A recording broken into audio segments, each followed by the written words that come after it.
بسم الله الرحمن الرحيم الحمد لله رب العالمين إن الحمد لله نحمده ونستعينه ونستغفره ونعوذ بالله من شرور أنفسنا ومن سيئات أعمالنا من يهده الله فلا مضل له ومن يضلل فلا هادي له أشهد أن لا إله إلا الله وحده لا شريك له وأشهد أن محمدا عبده ورسوله اللهم صل على محمد وعلى آل محمد كما صليت على إبراهيم وعلى آل إبراهيم إنك حميد مجيد اللهم بارك على محمد وعلى آل محمد كما باركت على إبراهيم وعلى آل إبراهيم إنك حميد مجيد ورضى اللهم عن الخلفاء الراشدين والصحابة أجمعين ومن تبعهم بإحسان إلى يوم الدين أما بعد Assalamu alaikum wa rahmatullahi wa barakatuh. Mes sœurs, mes frères, les louanges, les remerciements, les éloges ne cessent qu'au vivant qui ne meurt pas. Je nomme Allah, le premier qui n'a pas de début, le dernier qui n'a pas de fin.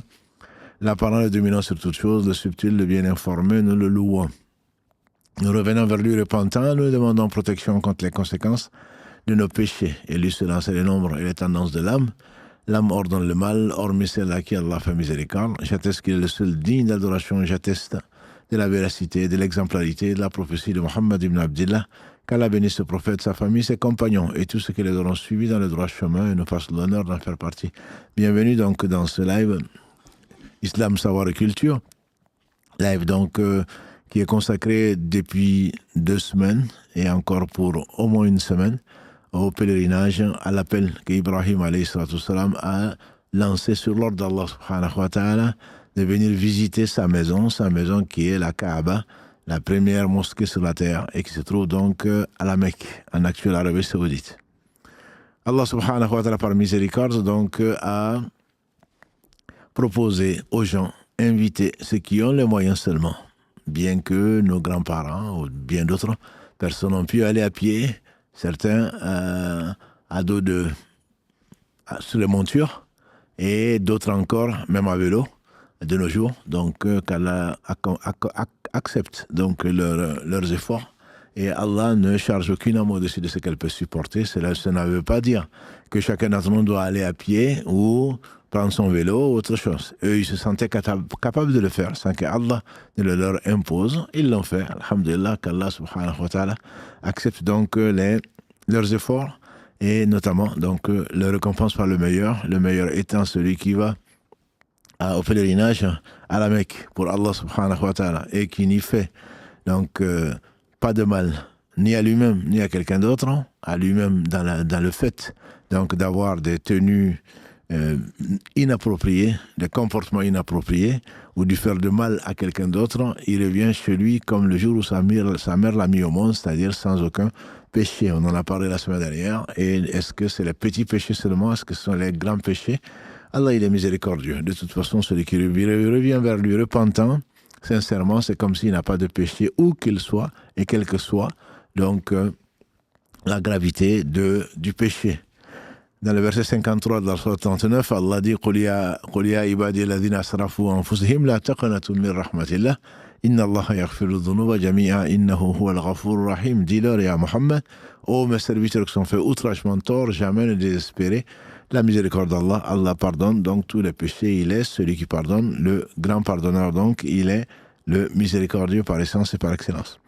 Donc là, nous avons bien d'autres mérites que Allah subhanahu wa ta'ala a réservé donc aux gens qui visitent sa maison en recherchant sa noble face subhanahu wa ta'ala, son agrément et sa satisfaction qu'Allah nous l'accorde. Pour ceux qui sont partis, pour ceux qui vont partir cette année, pour ceux qui partiront plus tard, et ceux qui veulent partir et qui n'ont pas les moyens de partir pour l'instant. Alhamdulillah, Allah sait bien entendu où mettre son épreuve. Donc aujourd'hui, on va partir en voyage.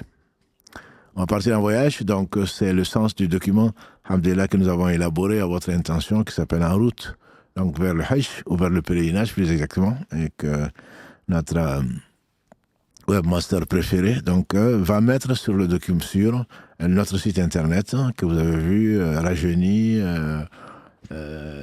qui s'est paré de ces belles apparences. Donc vous pouvez le visiter pour ceux qui veulent le détail, Inch'Allah. Ce sera mis en ligne dans peu de temps, Inch'Allah.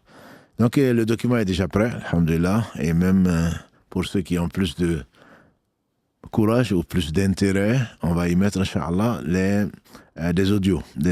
Et vous avez donc des schémas très clair et qu'Allah bénisse donc les personnes qui y ont contribué et également même les invocations qui accompagnent les uns et les autres en arabe, en phonétique et le sens, bien entendu. Qu'Allah accepte donc le travail qui a été fait. Donc on va partir en voyage. Qui part en voyage va forcément prendre ce dont il a besoin. Le kit, c'est le minimum et la meilleure des provisions, dit Allah wa tazawwadu, et prenez donc des provisions. Wa inna khayra zadi at-taqwa, et la meilleure des provisions, donc c'est la piété. Et cette piété va forcément avec donc le savoir dessus, qu'est-ce que je vais. Pourquoi j'y vais, alhamdulillah, je pense qu'on a déjà expliqué. Qu'est-ce que je vais y chercher, c'est déjà expliqué. Maintenant, la piété exige un savoir utile. Si j'y vais, est-ce que je vais en touriste? Est-ce que, combien de temps je reste? Où il faut y aller? Donc, ce sont les obligations et les piliers donc, du pèlerin. Pèlerin qu'il ait l'intention de faire le Umrah ou qu'il ait l'intention de faire le Hajj. Donc, pour le Hajj, on va déjà commencer. On parle de Hajj comme ça, mais en réalité, il y a 3 types de Hajj. Il y a le Qiran, il y a l'Ifrad et il y a le Tamattu'. Le Qiran, comme en arabe, c'est Qiran, en fait, c'est couplé, comme 2 cornes. On appelle ça Qiran. On fait les 2 en même temps.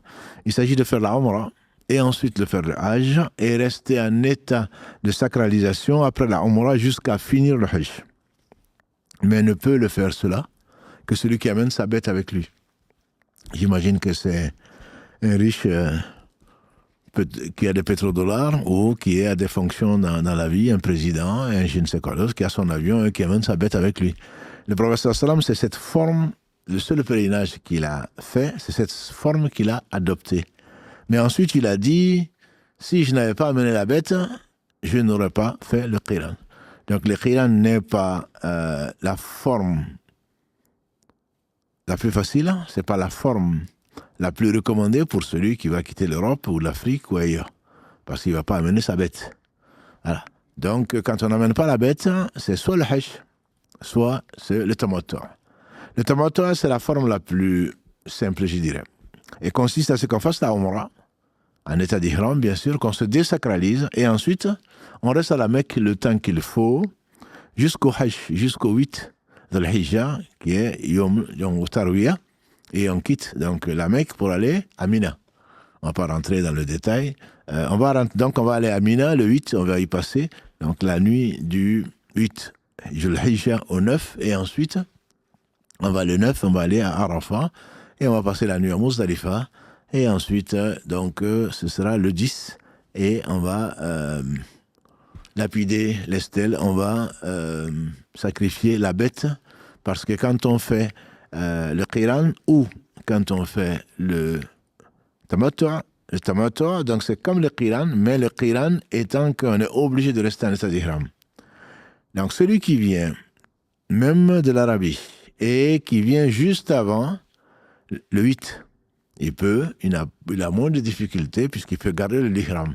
Mais quand on vient, puisque vous savez, partout, on peut y aller assez tôt ou on peut y aller tard. Donc ceux qui vont assez tôt, ils restent en état d'ihram avec les restrictions et avec les interdictions, donc c'est beaucoup plus difficile.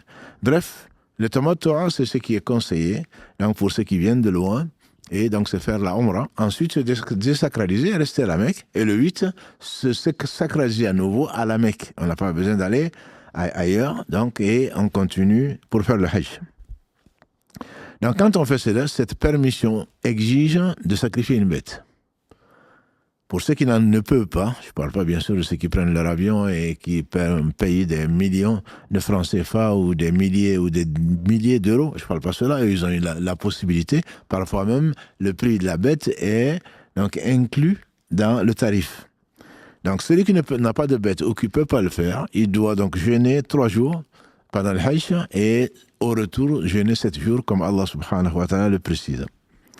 L'Ifrad, qui est assez rare pour nous, c'est celui qui va, il fait directement le Hajj, il ne fait pas la Umrah. Il fait directement le Hajj, il ne fait pas la Umrah. Pour ceux qui viennent de loin, ce serait dommage, dans la mesure où on a dit que l'écrasante majorité des savants où les savants sont unanimes pour dire que le Hajj est une obligation, mais une bonne partie des savants disent également que la Umrah est une obligation aussi. Donc, tant qu'on y est, la même maison, le même lieu, autant faire la Umrah et le Hajj. Allah seul sait si on va y revenir. Et donc, mais l'ifrad, pour quelqu'un qui a fait la Umrah, par exemple, il n'est pas obligé de faire donc le Qiran ou le Tamattu'. L'ifrad, c'est le faire seulement quand on entre à la Mecque, on est en état donc d'ihram, on y reste en ihram jusqu'à la fin. Voilà. Mais on vient pour faire que le Hajj. Donc, le tawaf, le Qudum, qui est donc le premier tawaf d'arrivée, et un suivi du Say, qui est la Umrah. Tout ceci, on n'est pas tenu de le faire, mais on vient en état d'ihram, et ensuite, donc, on reste jusqu'au Hajj. Ce qu'il faut savoir, et c'est un point très important, c'est que la Umrah, on peut le faire toute l'année. La Umrah, on peut le faire toute l'année. Il n'y a pas de période où il n'y a pas de possibilité de Umrah, sauf si les autorités, bien entendu, si les autorités interdisent, arrêtent par exemple la Umrah, comme c'est le cas maintenant. Les dernières Umrah sont terminées, les périodes, et donc ils se préparent pour le Hajj, auquel cas il n'y a pas de Umrah. Mais en dehors de ça, toute l'année, on peut faire la Umrah, que ce soit qu'il vente, qu'il neige, qu'il pleuve, que ce soit le printemps, l'automne, l'hiver ou l'été, on peut le faire n'importe quand. Quant au Hajj, on ne peut le faire que dans des mois déterminés qui sont en réalité Dhul Hijjah, d'où son nom, les 10 premiers jours de Dhul Hijjah, parce que le Hajj, a dit le prophète, c'est Arafat. Arafat est le 9 Dhul Hijjah. Donc celui qui n'est pas présent à Arafat, le 9 Dhul Hijjah, donc son pèlerinage n'est pas accepté parce que c'est un des piliers, comme on le verra tout à l'heure. Donc, Dhul Hijjah fait partie, mais les périodes de Hajj sont, donc, Dhul Qa'ada, Dhul Hijjah, donc, il le suit, et également Shawwal, donc, on va finir peut-être aujourd'hui, puisqu'aujourd'hui, pour ceux, en tout cas, qui ont commencé, je dirais, qui ont fait 30 jours, et qui ont commencé avec la France ou avec d'autres pays, on est aujourd'hui, ceux qui ont fêté donc le vendredi, l'Aïd al-Fitr, ceux qui ont fêté le vendredi l'Aïd al-Fitr, aujourd'hui c'est le 29 Shawwal, le dernier jour de Shawwal. Mais comme l'a dit le prophète sallam, si vous observez, jeûnez à la vision de la lune, du croissant, et rompez sa vision. Si des nuages vous empêchaient de le voir, complétez le mois à 30.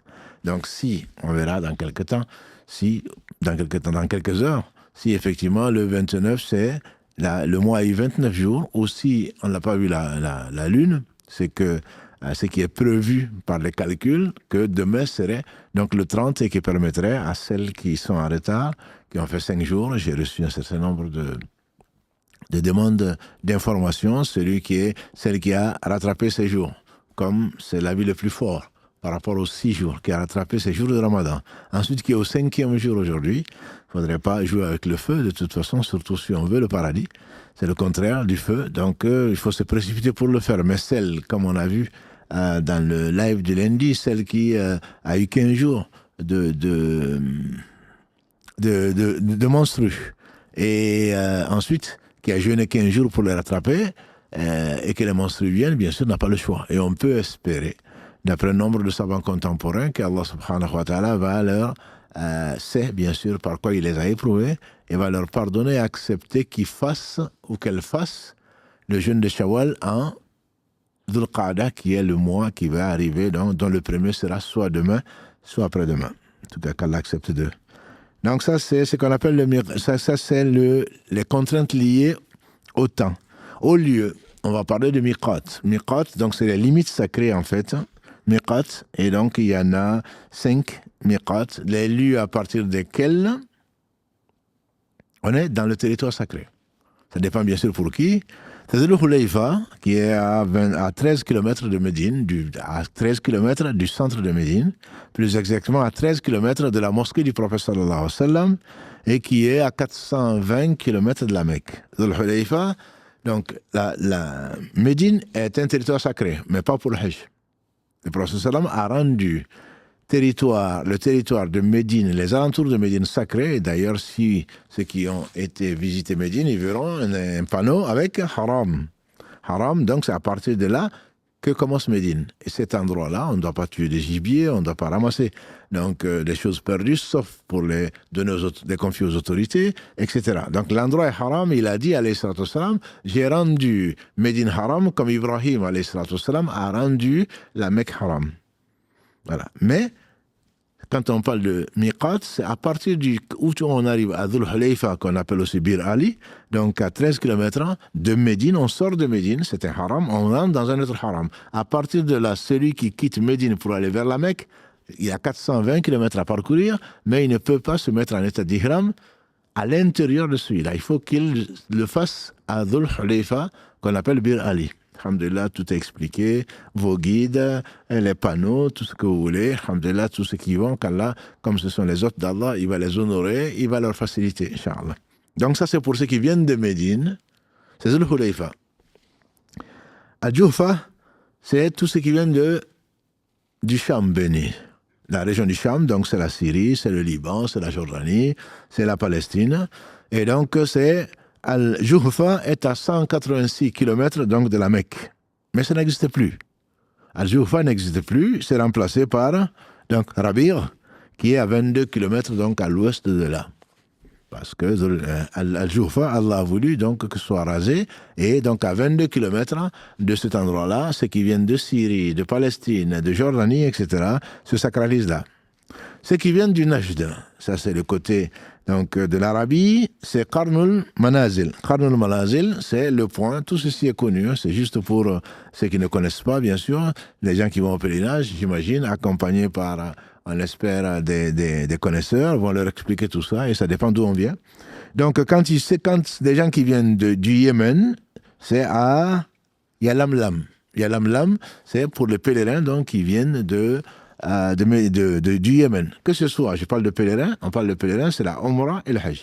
C'est commun. Quand on doit porter l'ihram, qui est, comme on verra, le premier pilier, donc de la Umrah et du Hajj, on doit donc formuler l'intention et dire ce qu'on doit dire à ce moment-là. Labbaik Allahumma Umrah. Labbaik Allahumma Hajj ou Labbaik Allahumma Umrah pour celui qui va faire donc le tamattu'. Parce qu'ensuite, il va dire Labbaik Allahumma Hajj quand il est à la Mecque pour partir le 8 de l'Hijja. Ça paraît technique, mais en fait, c'est relativement simple. Alhamdulillah, pour qui? Pour celui à qui Allah l'a rendu simple. Après, il y a Zatul Irq, qui est pour les gens qui viennent de l'Irak. Zatul Irq, donc, eux aussi doivent se sacraliser. Donc, à partir de ce moment-là, une fois que tu rentres dans cet endroit-là, soit tu reviens à cette frontière, soit tu as un sacrifice à faire. Donc, quand on est en avion, pour ceux qui arrivent et qui atterrissent à Jeddah, à l'aéroport de Jeddah, il paraît qu'il y a de ce que j'ai vu, il y a un projet de faire un aéroport à Makkah, mais il n'y a pas d'aéroport à Makkah. L'aéroport le plus proche de Makkah, c'est Jeddah. Donc, ceux qui arrivent par Jeddah, Jeddah est déjà dans la zone sacrée. Et donc, Allah permet, au travers de la déduction des savants, de faire de rentrer en état d'ihram dans l'avion. C'est ceux qui viennent d'Afrique, éventuellement de l'Ouest, ceux qui viennent d'Europe, et peut-être d'Amérique, je ne sais pas. Donc, au passage, on va faire l'état, et on va verbaliser notre intention. L'intention est dans le cœur. Et celle dans la Umrah, parmi les adorations, c'est celle dans la Umrah et dans le Hajj, qu'on doit le verbaliser. Labbaik Allahumma, c'est uniquement dans la Umrah. Sinon, quand tu dois faire ta prière, quand tu fais ton jeûne, tu ne vas pas dire Allahumma inni nawaitu, oh Allah, j'ai l'intention de. Non, c'est une bid'a. Certains l'enseignent, mais c'est faux. On ne doit pas verbaliser l'intention de faire la prière, qu'elle soit obligatoire. On va entendre des gens en train de dire oh mon Dieu, j'ai l'intention de faire la prière du matin, de 2 rakas, à haute voix, et je ne sais où. Non, tout ceci, ce sont des innovations. Aucun savant, et encore moins le prophète sallam, ne l'a formulé. Par contre, pour le Hajj et la Umrah, on va le verbaliser. Donc, celui qui est en avion et qui va arriver au niveau du passage, le passage au niveau de la mer, donc rouge, il va faire ses préparatifs avant de monter à bord. L'intention au signal, l'équipage va dire 30 minutes avant, et ensuite il va le faire minimum 5 minutes avant, qu'on va arriver donc au passage de la mer Rouge. À partir de ce moment-là, on peut le faire, labbaik Allahumma umrah, pour ceux qui font tamattu' ou pour ceux qui font seulement la umrah. Sinon, on retourne au plus proche ou à un autre, si vraiment on a dépassé et que c'est une umrah ou qu'on est seul ou en groupe, on peut aller ensuite à un autre, comme Médine par exemple, que l'on comptait visiter, et là on a dit qu'on l'a fait à Dhul Hulayfa, parce qu'on ne peut pas faire l'ihram à l'intérieur. À l'intérieur, à défaut, si on ne peut pas vraiment, il faut immoler donc une bête. Ça c'est le miqat, et c'est important. Je pense que là c'est pas la peine de se stresser. Tout le monde le fait, il n'y a pas de raison pour qu'on ne puisse pas le faire. Il suffit de poser la question, alhamdulillah. Et comme l'a dit le prophète sallallahu alayhi wa sallam, n'est-ce pas que le médicament, le remède de l'ignorance, c'est la question, c'est rechercher la science. Après les piliers du Hajj et la Umrah, il y a trois en commun. C'est l'intention ou l'ihram. Il y a ensuite donc le tawaf ifada et le sa'i entre Safa et Marwa qui sont communs entre la Umrah et le Hajj. Donc si tu as déjà fait la Umrah, alhamdulillah, tu peux bien comprendre, tu l'as déjà pratiqué, et pour le tawaf ifada, tu vas le faire. Pour la Umrah, on a dit plus tôt, pour la Umrah, c'est trois. C'est l'intention, donc en rentrant dans le périmètre sacré, le fait de formuler l'intention, et à partir de ce moment, tu deviens un pèlerin. Et les obligations du pèlerin t'incombent. Les interdits du pèlerin t'incombent. Et pour le Hajj, également, avec l'intention qui est différente si la personne veut faire le Qiran, donc Umrah et Hajj, ou si la personne veut faire que le Hajj, l'Ifrad. Quant à la personne qui fait le tamattu', elle ne fait que l'intention de la Umrah, on a dit. Donc, l'intention ou l'ihram, et le quatrième pilier qui n'est pas dans la Umrah, c'est Arafah. Wuquf al-Arafah, le prophète m'a dit, le Hajj, c'est Arafah. Donc celui qui n'est pas à Arafah, le 9 de l'Hijj, à un moment quelconque, donc de l'après-midi de Arafah, celui-là n'a pas fait de Hajj. Il peut attendre l'an prochain, puisque c'est une fois par an. Il n'a pas fait le Hajj. On ne peut pas le récupérer, ni par un sacrifice, ni par quoi que ce soit. Même d'un chameau, même de 10, même de 100, ça ne suffira pas. Comme d'autres choses d'ailleurs qu'on verra, Inch'Allah. Donc les piliers du Hajj sont des 4, les piliers de la Umrah sont de 3. Les piliers communs sont les 3, l'ihram, le tawaf et donc le sa'i. Le 4e pilier qui est un pilier c'est quoi? C'est ce sans quoi l'adoration n'est pas valable. Celui qui ne fait pas takbirat al-ihram, le premier Allahu Akbar dans la prière. Celui qui ne lit pas, qui ne le fait pas debout, alors qui peut? Celui qui ne lit pas la Fatiha, sa raka est nulle. Celui qui ne fait pas le ruku', la génuflexion, sa raka est nulle. On appelle ça donc des piliers. Des conditions, des choses obligatoires, sont des choses, si on ne peut pas les réparer, il faudrait, à ce moment, ce n'est pas valable. Donc on peut les réparer, il faut les réparer pour la validité. Mais ça, on le verra. Donc les piliers sont ceux-là. L'intention, on l'a dit, donc c'est dans le cœur, mais on la verbalise pour dire c'est la Umrah. Dans le cas de la Umrah seule ou de tamattu' qui est Umrah et ensuite désacralisation et Hajj. Dans le cas de Qiran, on va préciser que c'est le Qiran, c'est la Umrah et le Hajj. Dans le cas de l'Ifrad, on va dire que c'est seulement le Hajj. Arafat, on reviendra dessus, Inch'Allah, c'est principal, c'est fondamental, comme tous les autres piliers, mais c'est ce qui caractérise donc le Hajj.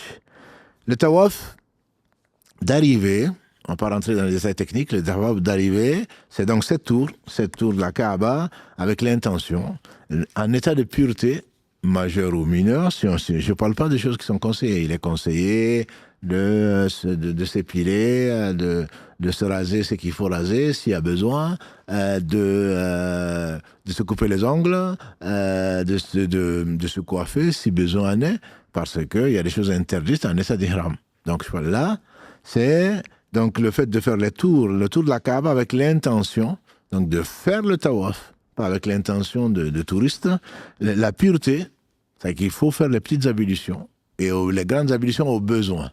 Les grandes ablutions sont conseillées avant d'arriver à la Mecque, ou de porter l'ihram, à Dhul Hulayfa ou ailleurs, mais là, il faut être en état d'ablution, comme l'a dit le prophète sallallahu alayhi wa sallam, le tour de la Mecque et le tour de la Kaaba, c'est comme la prière, simplement, on peut parler, mais quand on parle, on dit que du bien. Comme il a dit, alayhi salatu wassalam, donc il faut avoir les ablutions. Si on a perd des ablutions, quel que soit le moment, quel que soit le tour, même si on est dans le 7e tour, et qu'on a perdu les ablutions, on n'a fait que 6 tours.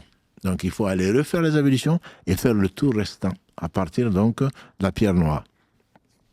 Mineur, couvrir la nudité, donc comme dans la prière, la aura, il faut la couvrir, il faut être à l'intérieur donc de la mosquée et avoir la Kaaba à sa gauche et le faire sans interruption. Sans interruption, ça veut dire quoi? Ça veut dire qu'on ne va pas faire 2 tours, je suis fatigué, je vais prendre un café ou je prends un sandwich, et ensuite je reviens et je vais continuer. Non, sans interruption, bien sûr. Si on a besoin de reprendre son souffle, et si on a perdu, je ne sais pas, quelque chose, et si, voilà. Ça c'est pas une interruption en réalité. C'est pas une interruption. L'interruption, c'est le fait donc de s'asseoir. C'est que nous, on l'appelle interruption, tout simplement. C'est-à-dire, je m'assois, c'est pas 5 minutes, ça peut être 1 heure.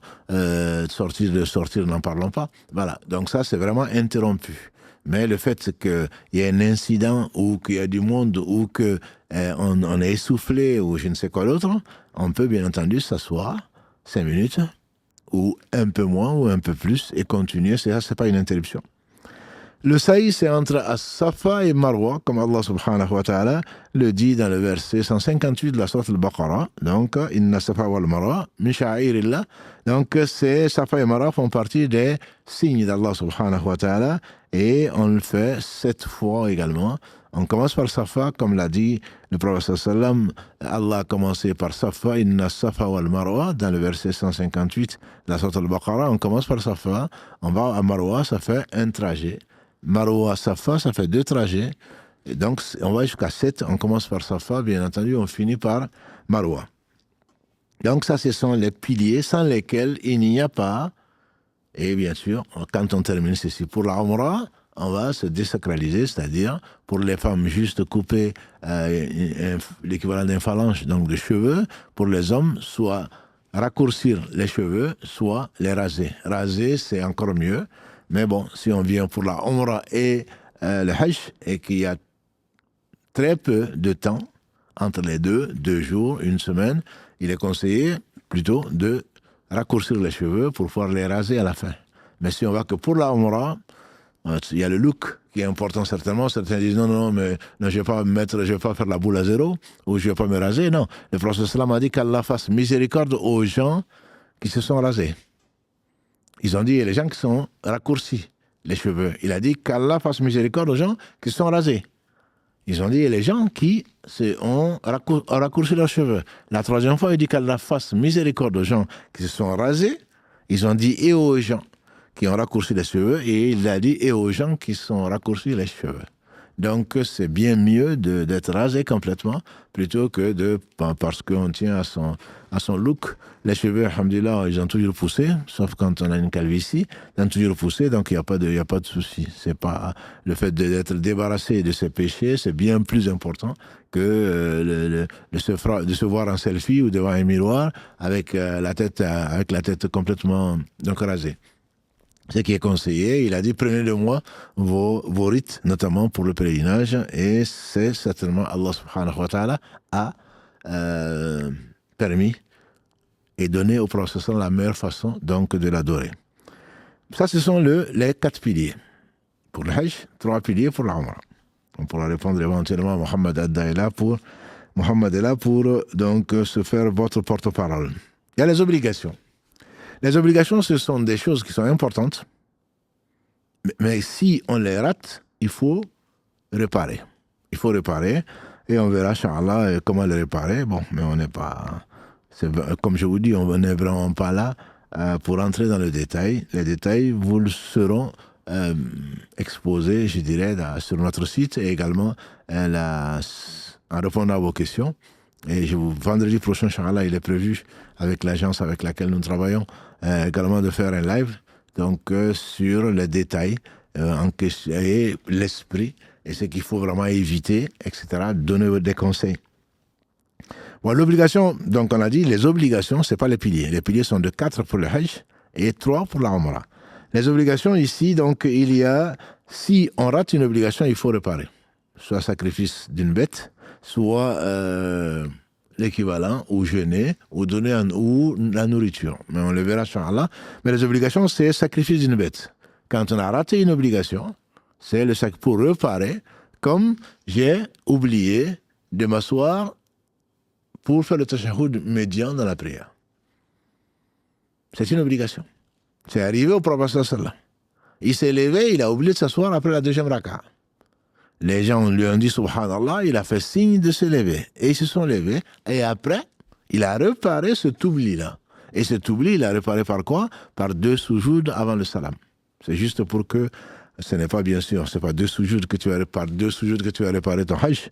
Non, c'est juste pour vous dire qu'est-ce qu'on appelle obligation et ce qu'on appelle pilier. L'intention donc au miqat, à la limite, c'est une obligation. C'est une obligation pour ceux qui y habitent, donc pour la limite sacrée, ou à la Mecque pour ceux qui y habitent, à la Mecque pour ceux qui y habitent. Donc il y a Tan'im pour ceux qui y sont à la Mecque, qui doivent sortir, sauf pour le Hajj. Pour le Hajj, on part de l'hôtel, là où on habite, même de la Mecque, on ne sort pas. On ne sort pas parce que le prophète n'est pas sorti. La station donc à Arafat jusqu'au coucher du soleil. Et beaucoup de gens ratent l'occasion. Arafat, c'est le meilleur jour pour les invocations. On en a parlé la semaine dernière. Arafat, Allah subhanahu wa ta'ala accepte donc les invocations de partout, mais surtout le jour d'Arafat, c'est le jour également où il a franchi le plus de ses serviteurs du feu de l'enfer. Donc, passer son temps à dormir, à faire une longue sieste parce qu'on est fatigué, parce qu'il fait chaud, parce qu'il fait lourd, ou passe sur son téléphone à faire autre chose, oublier le dhikr, on aura tout perdu. On aura en tout cas perdu beaucoup. Donc il est obligatoire de rester là jusqu'au coucher du soleil et pas avant, parce qu'on va avoir les gens qui vont partir avant, c'est ceux qui perdent. Je ne parle pas de ceux qui, par les autorités, ont des ordres de passage. Il y a des bus, des centaines, des milliers de bus. Et quand on nous ordonne de partir, il faut partir avec le groupe, bien sûr. Mais il ne faut pas se précipiter. Il nous est arrivé de rester à Arafat jusqu'à minuit à cause de cet aspect technique, logistique. Voilà. Mais ce n'est pas, non, mais il faut que j'aille à Muzdalifa, etc. Non, il faut écouter les autorités, ça fait partie également de l'islam. Passer la nuit, donc ensuite, à Muzdalifa est une obligation. Sauf pour les faibles, les vieillards et les malades, le prophète a permis à Saouda, donc la femme qu'il a épousée, la Mécoise qu'il a épousée après le décès de notre mère Khadija, quand elle les a agrées toutes, et donc il a permis après minuit, après le milieu de la nuit, de partir à Mina. Mais quant aux autres, parce que il faut que j'aille. Juste je fais l'aspect administratif, j'ai posé mon sac, je reprends, je pars. C'est un avis, mais c'est un avis qui n'est pas majoritaire, c'est pas un avis qui n'est pas solide. En tout cas, pour le peu que j'en sais. Passer la nuit à Muzdalifa, donc on quitte Arafat, on vient à Muzdalifa, qui est une grande plaine, je disais la semaine dernière, je crois. C'est le seul endroit peut-être où on se sentirait encore ressemblant au temps du prophète sallallahu alayhi wa sallam. Les plus grands, les plus petits, les hommes, les femmes, les handicapés, tout le monde à la belle lune. Voilà. Et on a juste de quoi se coucher sur un sac ou éventuellement sur un tapis ou à même le sol. On passe la nuit à la belle étoile. Voilà. Donc ça, et on invoque Allah subhanahu wa ta'ala. Là, on y prie donc le Maghrib et l'Isha en arrivant et on y reste jusqu'au Fajr. Et ensuite, donc, on prie le Fajr et on invoque Allah subhanahu wa ta'ala à ce moment, à moins que des bus ou des contingences donc, non maîtrisées nous obligent à partir de là. Celui qui ne passe pas la nuit à Muzdalifa se doit, d'après l'avis du Cheikh Uthaymin ou d'autres, de faire un sacrifice pour. Il est arrivé qu'il n'y a même plus de parking. Nous, ça a été notre cas l'année dernière. On ne pouvait pas descendre. Les autorités ont interdit. Parce que les camps étaient complets. Il y avait des places vides, mais la logistique voulait que chaque région, chaque pays, entre guillemets, chaque pèlerin en fonction du pays ait des places. Et il n'y avait plus de place, même pour le parking des bus. Le mieux, c'est au moins de descendre. S'ils interdisent de descendre, ben on continue. Mais il faut faire un sacrifice. Si on ne s'y est pas arrêté, c'est la vie en tout cas. Le Cheikh Uthaymin, rahmahullah. On va à Mina, une des obligations, c'est de passer, donc c'est le jour de l'Aïd, pour vous ici, pour ceux qui ne sont pas au Hajj. À Mina, il faut y passer au moins 2 nuits encore. Au moins 2 nuits. La 3e nuit, celui qui veut partir, ne pas la faire, il peut la faire. Il peut partir. Comme Allah le dit, ceux qui sont pressés, ils peuvent partir. Mais ils doivent partir avant le coucher du soleil. Une fois que le soleil est couché, ils se doivent donc de le faire, ils se doivent de passer la nuit là.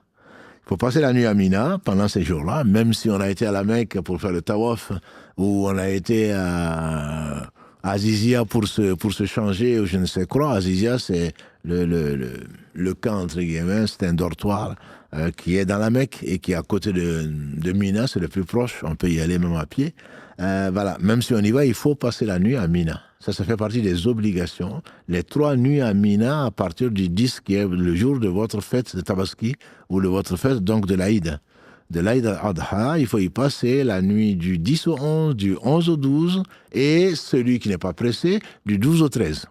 Et, alhamdoulilah, pressé, plus pressé que les gens, si c'est pour aller faire mieux, oui. S'il y a une contrainte, oui. Mais si c'est juste parce que ce n'est pas un hôtel 5 étoiles. Hein. Bien qu'ils aient vraiment beaucoup fait de progrès, c'est assez austère. Voilà. Et c'est tout le million, 2 millions, 3 millions qui vont se retrouver dans la même ville, donc en même temps. Donc les structures sont très bien organisées, je trouve, pour le nombre de personnes que c'est. Mais néanmoins, c'est à même le sol. C'est parfois... Bon, il n'y a pas de clim, bien sûr. Souvent, ils ont tout fait pour mettre de l'air conditionné. Mais même avec l'air conditionné, tu n'arrives pas à dormir parce qu'il y a beaucoup de bruit. Et je ne parle pas du ronflement des voisins et du reste. Pour aller aux toilettes, il te faut te lever au moins 1 heure, à moins que, alhamdoulilah, que tout le monde soit endormi, que ce soit 2 heures, 3 heures du matin, et que tu puisses avoir accès. Donc, c'est vraiment assez difficile. Les gens qui ne supportent pas ça, juste pour un confort, je crains qu'ils aient perdu grand-chose. Y rester, c'est certainement mieux. Mais, minimum 2 nuits.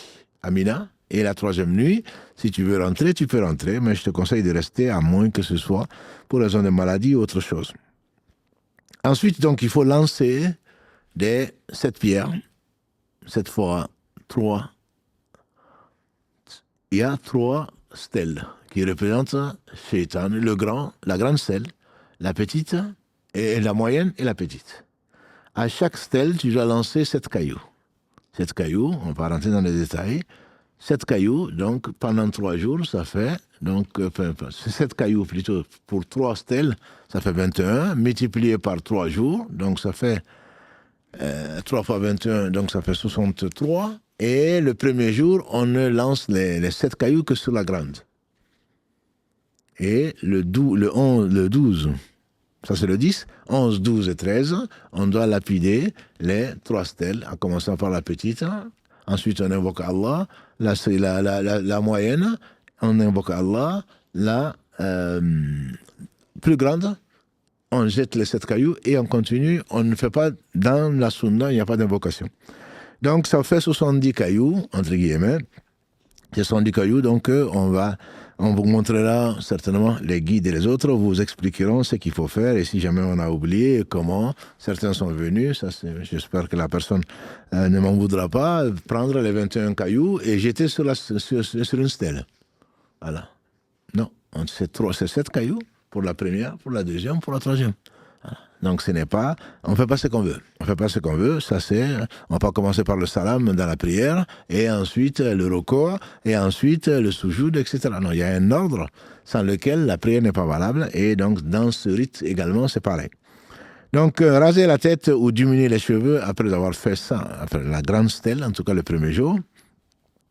Sinon, il est possible après le sacrifice de le faire. Bref, ce sont des détails. Et également, ce qui est obligatoire pour celui qui fait le hajj, c'est le tawaf d'adieu. Quand on a fait le tawaf ifada, donc qui fait partie du hajj, c'est pas parce qu'on a fait déjà tamattu, il y a une grosse erreur qui arrive souvent. C'est non, moi j'ai déjà fait le tawaf, mais tu as fait le tawaf pour la umrah. Si tu n'as pas fait le c'est pour le hajj, tu fais tawaf ifada. Si c'est pour tamattu, c'est comme si tu étais ifrad, c'est-à-dire que tu vas venir après Arafat, tu vas venir à Mina, lapider les stèles et tu vas refaire un tawaf, tu vas refaire un saï. Voilà. Donc, et avant de partir de la Mecque, tu fais un tawaf d'adieu. Le prophète m'a dit qu'il faut faire ses adieux. Donc, à la ville. Et donc, tu vas faire le tawaf. Voilà donc les obligations. Si tu ne les fais pas, tu dois faire un sacrifice. Sacrifice d'une bête. C'est pas toi qui vas le faire, bien sûr. Tu vas donc voir les autorités compétentes, leur donner l'équivalent. Il y a des tickets qu'on va te donner, que tu vas payer, et c'est eux qui vont le faire. On leur fait confiance. N'insiste pas pour voir si la bête, elle est rouge, elle est bleue, etc. Non, tu leur fais confiance comme tu leur fais confiance jusque-là. Et après, s'ils ne le font pas, ça c'est leur problème. Et on ne doute pas, on n'a pas à douter de la sincérité donc, de nos frères, surtout qui sont plus savants que nous. Et on n'a pas de raison de douter de leur piété. Voilà. Donc pour la Umrah, il y a 3 piliers, comme on l'a dit. Qu'on a déjà cité, les obligations sont l'intention au miqat ou on va à Tanim. Tanim ou donc, Jurana. Tanim, c'est ce qui est le plus connu pour les Mecquois, c'est-à-dire qu'ils sont à la Mecque.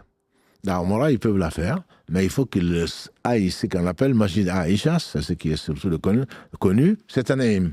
Tanim, c'est donc à quelques lieues par rapport à la Kaaba. Le prophète sallam a ordonné à Aïcha qui était en état d'impureté, elle n'a pas pu faire la Umrah. Donc, quand tu rentres, ce sont des questions peut-être que Mohammed va nous poser, quand tu viens en état de... Et si tu as été monstrueux, comment tu fais? Voilà, toujours est-il que tu n'as pas à faire le tawaf en état de monstrueux. On a dit que le tawaf, c'est comme la prière. Soit tu dois faire les grandes ablutions, ou au moins les petites ablutions, pour celui qui n'est pas en état de janaba. Donc, puisqu'elle ne pouvait pas faire le tawaf, le prophète sallam a dit, va avec ton frère Abdurrahman, à ce lieu-là, donc qui est Tanim, et sacralise-toi, et tu viens faire la Umrah, tu viens faire le tawaf et le saï. Parce que les autres sont venus de Médine, on a dit 420 plus 12 km, voilà, presque 450 km, et ils retournent, alors que les autres ont fait le Hajj et la Umrah. Elle va retourner avec le Hajj seulement, parce qu'elle n'était pas pure au moment, donc avant le Hajj. Donc le prophète lui a permis d'aller faire la Umrah. Et donc les habitants de la Mecque sortent de la Mecque pour aller dans cette mosquée-là. Il y a des taxis, il y a différentes méthodes, c'est très connu. Et donc tu y vas. Et pour celles qui n'ont pas fait, et qui sont en état de menstrues, elles font tout sauf le tawaf et le saï. Elles partent avec les gens à partir du 8. Et elles vont aller à Arafat, à Mina, ensuite à Arafat, ensuite à Muzdalifa, et restent à Mina, et elles font les jamarat. Et ensuite, quand elles seront pures, propres, et en tout cas purifiées à ce moment-là, elles font le tawaf et le saï.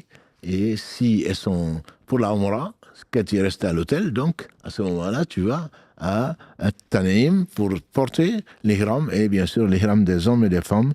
C'est assez différent. Il y a des choses en commun, les interdits. On va peut-être terminer avec cela pour pouvoir poser des questions. Pour les hommes, il y a plus d'interdits pour les hommes que les femmes. Voilà. Et on ne va pas encore le reprocher à l'islam. C'est le contraire. Les hommes ne doivent pas rien porter de cousu. Pas d'habits cousus, y compris les dessous. Celui qui est obligé parce qu'il faut porter des bas de contention ou je ne sais quoi, l'autre se doit de sacrifier un animal. Même si c'est un problème, bien sûr, il ne doit pas. Si tu dois porter un habit, obligatoirement, il doit le faire. Mais s'il le fait, il doit sacrifier. Donc, c'est les habits non cousus. Donc, c'est un dessus et un dessous, on va pas rentrer dans les détails. Même les chaussures fermées, les hommes ne doivent pas les porter. Les femmes, en gros, ont des interdits, mais d'un point de vue habillement, elles ne doivent juste pas fermer les yeux, pas de niqab, et ce qui est un argument pour certains pour dire que le niqab n'a pas une obligation, en tout cas dans 3 écoles, et dans le Hajj, de toute façon, le Prophète a interdit de fermer donc les yeux, le visage et les mains, et des gants. Ça, c'est interdit pour la femme.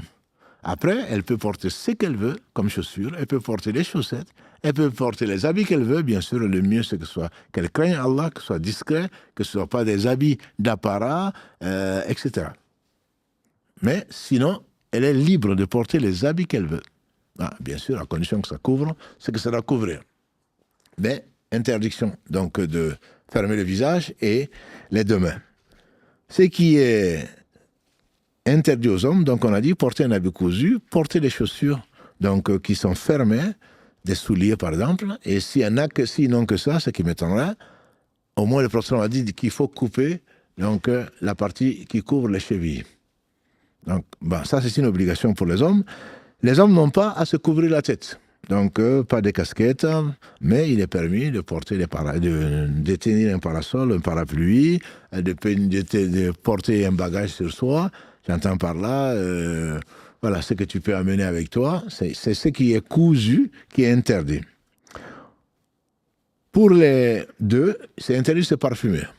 Alors là, il y a beaucoup de « et si j'ai oublié » et les produits maintenant ménagers sont parfumés. On va prendre le plus simple. Dans les écoles, certains disent qu'il ne faut pas, absolument pas. Donc il y a le savon que vous connaissez, les savons non parfumés. Là, on n'a pas de souci. Mais il y a des écoles comme l'école Hanbali qui dit que ce qui est interdit, c'est le parfum. Ce n'est pas le fait d'utiliser une chose qui est parfumée.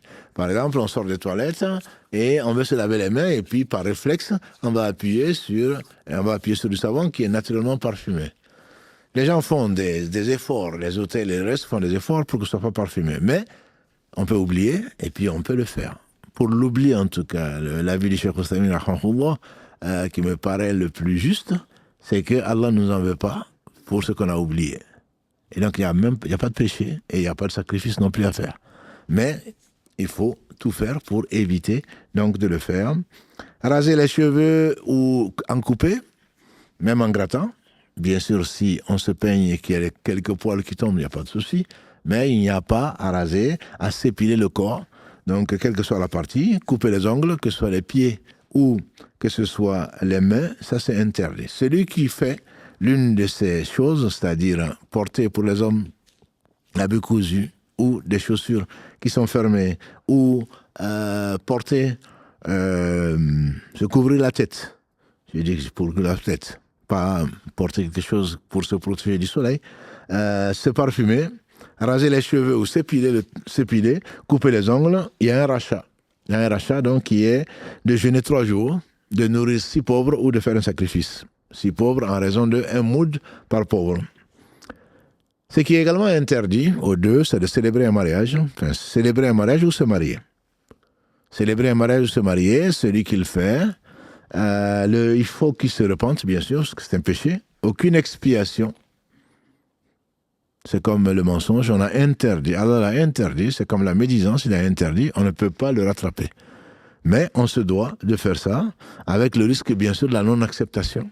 La non-acceptation, dans la mesure où Allah parle de piété. Celui qui se marie, il ne va pas dire qu'il ne savait pas qu'en état d'ihram, il ne doit pas se marier. Marier également n'est pas permis. Avoir des rapports intimes, ça annule l'état d'ihram. Il faut continuer le rite et refaire. L'année d'après, il faut refaire, ou quand on peut, il faut refaire le pèlerinage. Il faut également sacrifier un chameau. Il faut sacrifier un chameau pour essayer de racheter donc ceci. Sinon, jeûner 10 jours. Procéder aux préliminaires, que ce soit en parole, préliminaire d'actes sexuels, que ce soit en parole ou des baisers ou autre chose, ça nécessite le sacrifice donc d'un mouton. Chasser le gibier, ce qui sera difficile actuellement, il faut un rachat semblable, comme Allah le dit dans le verset 95 de la sourate 5, le Maïda. Donc celui qui, en état d'ihram, a chassé un gibier, j'imagine que c'était avant, mais je ne sais pas s'il y a des chasseurs qui vont se permettre en état d'ihram d'aller chasser. Toujours est-il que s'il le fait, il se doit donc de racheter par le sacrifice d'un animal équivalent. Et donc pour les femmes, comme on l'a dit, ni gants, ni niqab. Ni gants, ni niqab. Après, bon, il y a certainement beaucoup de remarques, beaucoup de questions peut-être. Mohamed, pour répondre, c'est peut-être plus intéressant, entre guillemets, par les auditeurs, après 50 minutes pratiquement. Donc, de parler d'interdits, d'aspects assez techniques, les piliers, les miqat, là où donc les limites, les frontières de sacralisation, les actes qui sont des piliers, sans lesquels le pèlerinage ou la umrah ne sont pas valides, les obligations qui nécessitent donc de sacrifier une bête si on a oublié, et les interdits enfin, donc qui exigent également donc soit comme on l'a vu tout à l'heure, soit donc sacrifier une bête, de jeûner, ou de jeûner 3 jours, ou de nourrir si pauvre en raison donc d'un moud. Wallahu a'lam. أعوذ بالله من الشيطان الرجيم بسم الله الرحمن الرحيم والصلاة والسلام على رسول الله السلام عليكم ورحمة الله وبركاته بارك الله فيك Cheikh pour ces 50 minutes on va dire d'apprentissage pour nous. Alhamdoulilah, il n'y a pas beaucoup de questions. Hein. C'est un sujet, alhamdoulilah, je pense, qui intéresse surtout les futurs pèlerins. Mais j'ai relevé quelques-uns donc, par rapport à ce que tu as notamment mentionné. Concernant les ablutions pendant le tawaf. Donc tu as dit, si on perd les ablutions pendant le tawaf, par exemple, j'ai fait 5 tours et demi et que j'ai perdu les ablutions. Est-ce que je sors, je vais faire les ablutions et je reviens. Donc je compte seulement 5 ou je compte 5 et demi. Et donc je reprends, il me reste 1 tour et demi à faire, il me reste 2 tours. Je pensais que tu allais me poser la question, est-ce que je refais à 0? Je dirais que si tu arrives à garder les ablutions, ce qui n'est pas le cas des personnes éprouvées par cela, tu n'auras pas fini ton tawaf. Non, effectivement, si je fais 5 tours, si j'ai complété mon tour, mes 5 tours, il ne m'en reste plus que 2. Par contre, si je suis arrivé jusqu'au coin yéménite, c'est le coin avant le coin de la pierre noire. Donc j'ai fait 3, voilà. Donc j'ai fait 1, 2, 3, j'ai fait 3 quarts. Même si j'ai fait les 9 dixièmes et que je ne suis pas arrivé à la pierre noire et que j'ai perdu les ablutions, je ne compte pas un tour incomplet. Il faut que le tour soit complet. Le tour commence avec le coin de la pierre noire et bien sûr, techniquement, on doit l'embrasser, mais je ne conseille à personne, tellement il y a du monde, même pas pendant le Hajj. Certains y vont perdre leur vie même, et d'autres y vont perdre des bonnes actions, agresser les gens pour y arriver. C'est complètement contraire. Donc, on arrive à ce coin et de la pierre noire, donc on l'embrasse si c'est possible. Sinon, on touche la pierre, sinon on lève juste la main partout dans la Kaaba, que ce soit au rez-de-chaussée, au premier, au deuxième étage, il y a des lampes vertes qui le montrent, donc on commence là et on finit là. Si on a fait 5,5, on compte 5. Voilà. Si on a fait 5,9, on compte 5. Si on a fait 6,1, on compte 6. Voilà. Donc, tant qu'on n'a pas les ablutions, quand on a perdu les ablutions plutôt à un point, on ne compte pas, donc le cycle entamé. Ça annule juste le tour en cours. On termine. Pardon? Ça annule le tour qui est en cours. Ça annule le cours en tout. Ça annule le tour en cours, ça n'annule pas le reste. Si on arrivait à 6 tours et demi, il ne reste plus qu'un tour à faire. Et donc, ce n'est pas. Ça, c'est bon pour le moral, parce que sinon, je pense qu'on serait découragé. On compte tout ce qui a été fait de façon complète, mais on ne doit surtout pas dire c'est pas grave. C'est comme dans la prière. Si on perd les ablutions et qu'on continue la prière, c'est un très très grave péché. Le tawaf, c'est pareil. Allah sait qu'on n'a pas les ablutions. Et Allah nous a fait savoir qu'on n'a pas les ablutions. Donc on se doit vraiment de sortir, bien sûr sans bousculer les gens. Et si on est avec un groupe, on le signale à quelqu'un, vous m'attendrez à tel point, où j'ai pris les ablutions, on va les refaire. Alhamdulillah, on n'est pas obligé que si c'est que pour les ablutions, il y a des coins, alhamdulillah, avec l'eau zamzam partout, on refait les ablutions, on revient à la pierre noire et on fait le tour ou les tours qui nous manquent.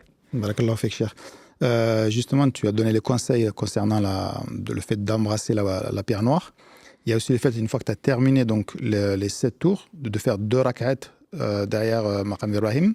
Donc là, c'est pareil, je crois, pour... là, effectivement, on n'a pas parlé de ça techniquement, mais ce sont des choses qui sont... Si on ne les fait pas, disons que c'est un manque, mais il n'y a pas à compenser.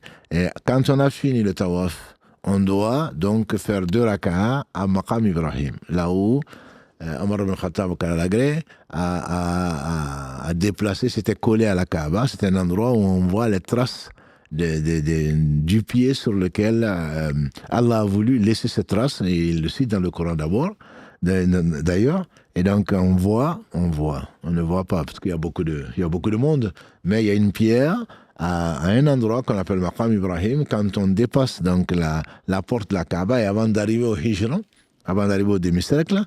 Donc il y a cet endroit, et que certains vont absolument regarder. Moi, je préfère qu'ils aillent sur Internet, qu'ils cliquent, ils le verraient beaucoup mieux. Là, ils vont bousculer les gens et parfois, les gens vont se frotter contre ou frotter des habits. Ce sont des innovations. Il ne faut surtout pas le faire et encore moins bousculer les gens. Vouloir faire 2 rakas à cet endroit-là, je dirais pour moi, c'est vouloir se suicider. Il y a tellement de monde, voilà, que si on retrouve la mort, je crains que ce soit considéré comme un suicide. Alors, on peut faire ces 2 rakas qui ne sont pas obligatoires, on peut les faire n'importe où, donc dans la cave. Quand on termine, on cherche un endroit, on voit des gens partout, donc en train de prier, on fait 2 rakas et on boit abondamment l'eau Zemzem et ensuite on va au Saï, donc pour faire les 7 trajets Safa et Marwa. Barakallahu fik, Cheikh. Je reviens sur la nuit passée à Muzdalifa. Donc, il est obligatoire, tu l'as dit, de passer la nuit. Est-ce que, en plus du fait de passer la nuit, est-ce qu'il y a des adorations à faire pendant la nuit à Muzdalifa? Alors, si on n'est pas assez fatigué, on peut ne pas dormir. Mais vu le trajet, maintenant, bon, avant, beaucoup de gens le faisaient à pied. D'ailleurs, même aujourd'hui, il y a des gens très courageux qui font Arafat, Muzdalifa, c'est pas la mer à boire. Hein. Mais il faut être en forme physique. Et d'autres aussi quittent Muzdalifa et ils mettent une demi-heure, 1 heure pour arriver à Mina à pied. Et il y a tellement d'embouteillages finalement qu'ils arrivent peut-être avant même les gens qui sont dans le bus. Mais c'est beaucoup moins confortable. Mais donc, quand on arrive à Muzdalifa, on fait le Maghrib et le Isha rassemblés et écourtés. Voilà, le Isha, bien sûr, 2 rakas, le Maghrib, 3 rakas. Et ensuite, il n'y a pas de nafila, on fait peut-être le 8, juste peut-être 1 raka ou 3 rakas pour celui qui veut.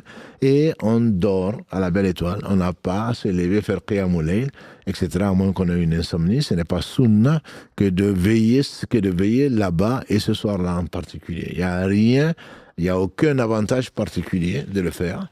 Et si on trouve entre 2 montagnes et une petite place pour dormir, ce serait déjà pas mal. Voilà. Donc, on n'y a pas à se forcer. Et comme c'est Khawarij, les Takfiri, qui combattaient les compagnons du prophète et qui faisaient Qiyamul Layl en même temps. Donc, non, ce n'est pas. Allah aime, comme l'a dit le prophète, que l'on profite de ses facilités, comme il aime que l'on soit ferme quand il demande de l'être. Et concernant, je reviens donc du coup sur les harams. Tu as dit pas d'habits cousus pour les hommes. Pour tenir le bas de l'ihram, souvent on porte une ceinture. Et sur la ceinture, il y a parfois des poches qui sont cousues pour mettre justement ses affaires. Justement, c'est pour ça que on a parlé de parasol, on a même parlé de lunettes, notamment lunettes de soleil ou de vue. Tout ce qui n'est pas lié à la personne ne pose pas de problème. C'est que la ceinture, je ne connais aucun savant qui l'interdise. La ceinture sert à tenir l'habit, mais la ceinture ne fait pas partie de l'habit.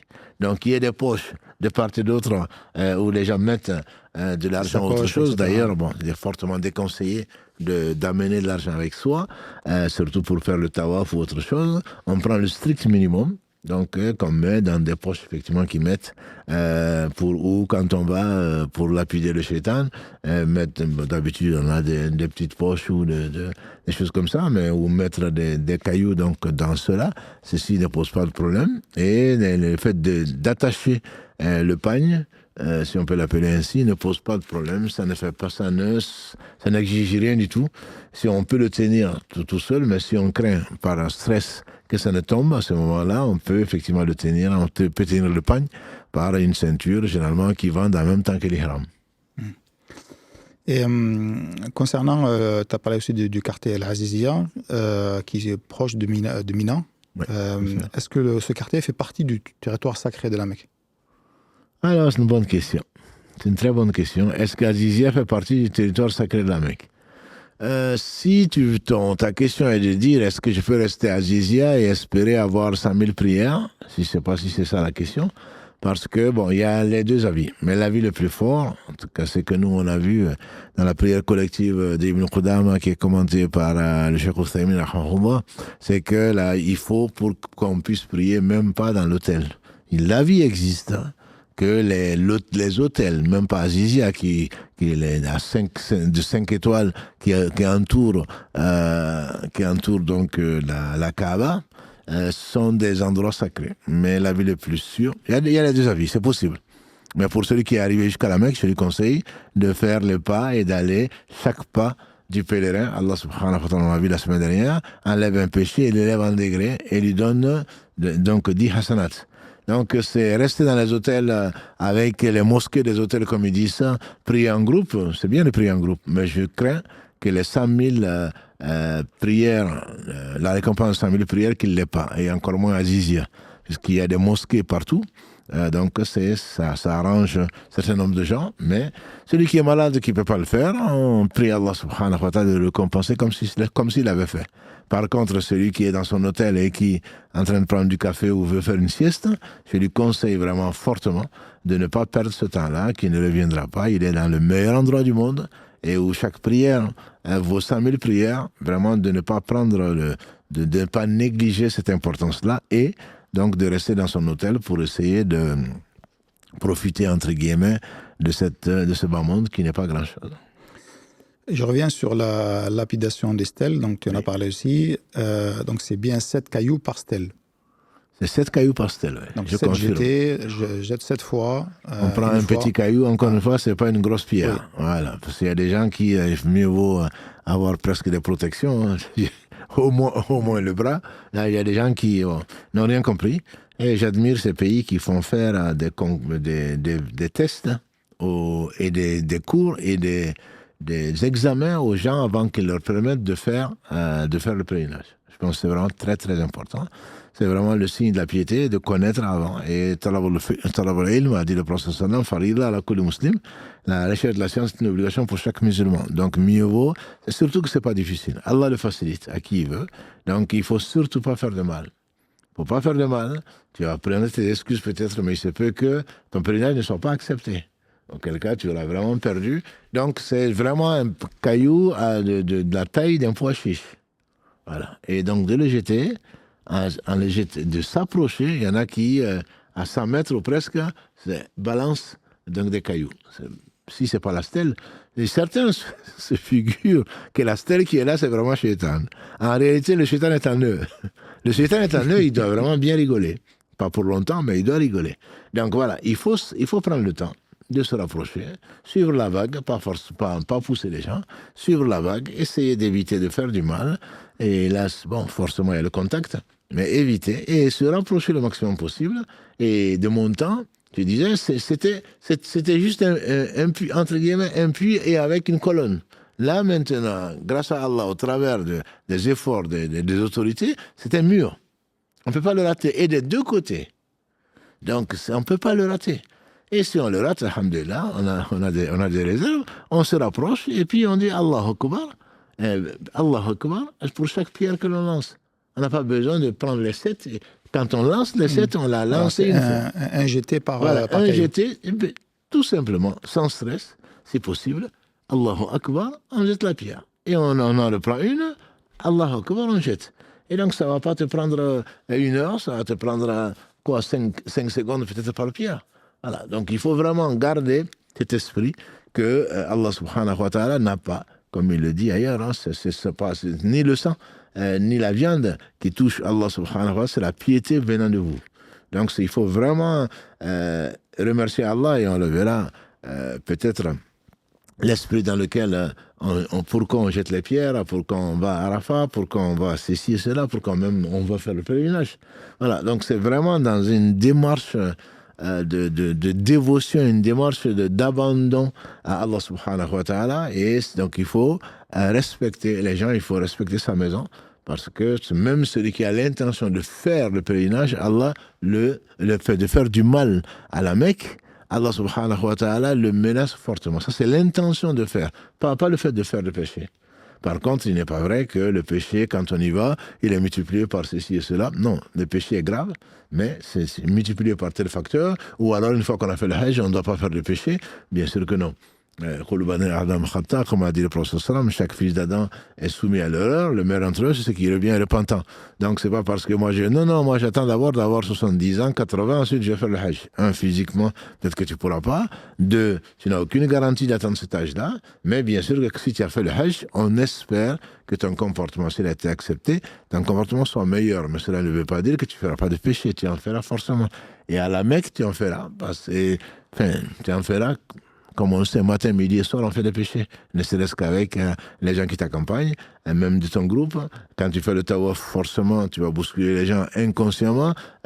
Voilà, forcément, si c'est par erreur, on prie Allah subhanahu wa ta'ala de nous pardonner. Et si c'est fait exprès, il y a à craindre que le pèlerinage ne soit pas récompensé par le pardon de tous les péchés. Donc tu ramasses les cailloux avant, tu prends 21 cailloux avec toi Tout à fait. Quand les cailloux, on les ramasse à Muzdalifa. La nuit, bon, certains passent leur nuit à ramasser les cailloux. Voilà. Donc quand on arrive, on dépose ses bagages, s'il y en a, mais c'est très peu en général. Hein. C'est juste vraiment de quoi s'asseoir, peut-être une bouteille d'eau, et puis voilà.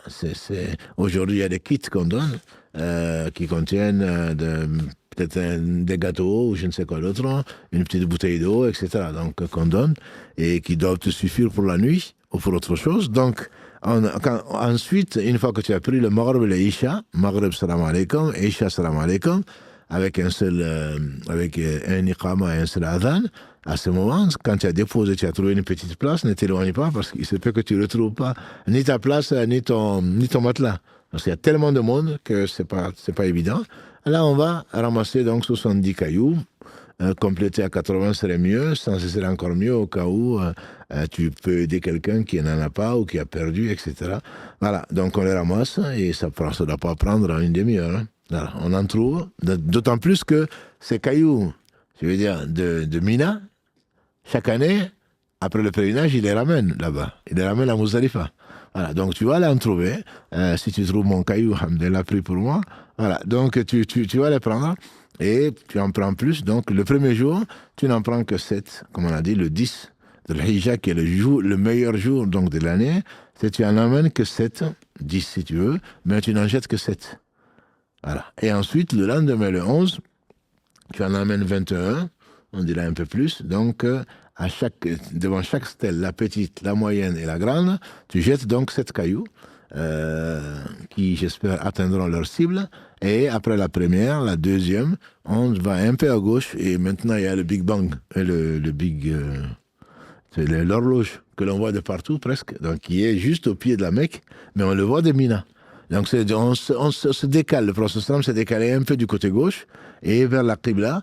On lève les mains, on invoque Allah autant que l'on peut. Il se peut s'il y a beaucoup de monde, que les forces de l'ordre nous disent d'avancer, etc. Mieux vaut obéir à cela plutôt que de rester là et de se battre avec eux, comme certains qui ont oublié l'esprit font des polémiques. Donc, et en même temps, tout en marchant un peu, mais le prophète est resté longtemps en train d'invoquer. Et donc, si on peut invoquer pour nos frères, pour la grande famille de la mosquée du Mirail, pour ses pères et mères, pour tout un chacun, c'est un endroit parmi lesquels c'est les endroits où les invocations sont acceptées. Il y a Arafat, mais il y a également Mina. Le prophète levait les mains et il invoquait. Bien sûr, on ne va pas retarder le groupe, on ne va pas non plus désobéir aux autorités. Si on n'a pas pu faire ça, Allah nous donne combien d'occasions. Il y a la moyenne aussi, et il y a le lendemain, il y a le surlendemain encore.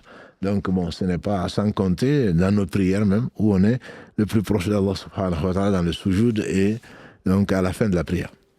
Voilà, c'est vrai, subhanallah, à chaque fois que tu en parles, tout le parcours du Hajj, qui est vraiment éprouvant physiquement, le monde, la chaleur, le coût aussi, c'est pas donné de faire le Hajj. Et chaque année, c'est complet. C'est, comme tu as dit, Muzdalifa, pour trouver une place, c'est comme disait la croix et la bannière. mais subhanallah, c'est la preuve comme quoi il n'y a que la foi qui peut... parce qu'avec en fait, le temps qu'on y passe, vu comment c'est éprouvant, le coup, on peut se dire, moi je préfère partir faire un voyage dans une île, je ne sais pas, où je serai tranquille, alors que là, vraiment, on y va pour... c'est pas de tout repos, quoi. Non, mais c'est pour ça qu'il faut s'y préparer. On en parlera probablement le vendredi prochain, physiquement, mais surtout spirituellement, mais physiquement aussi. C'est pour cela également qu'il ne faut pas attendre d'avoir mon âge pour y aller, quoi. Il faut vraiment, quand on peut, bien sûr. Allah dit, les manistata ilayhi sabila, c'est lui qui trouve les moyens donc d'y aller. Mais dès qu'on a les moyens physiques, généralement c'est avec l'âge, et quand on a les moyens financiers, il faut y aller, quoi. Mais j'ai aussi rencontré des gens, quand j'entends encore la voix, enfin, le bruit de ces aveugles qui n'ont même pas d'accompagnateur et qui font ça, et des gens dans des chaises roulantes, etc. J'ai l'impression, comme tu l'as dit tout à l'heure, je crois que c'est vraiment la foi qui est importante, et souvent les personnes handicapées ou les personnes d'un certain âge sont plus courageuses, je dirais, que les jeunes qui vivent de Danone et de Coca-Cola, quoi. Ils sont pressés, alors que ces personnes-là savent pourquoi. C'est peut-être le voyage de leur vie.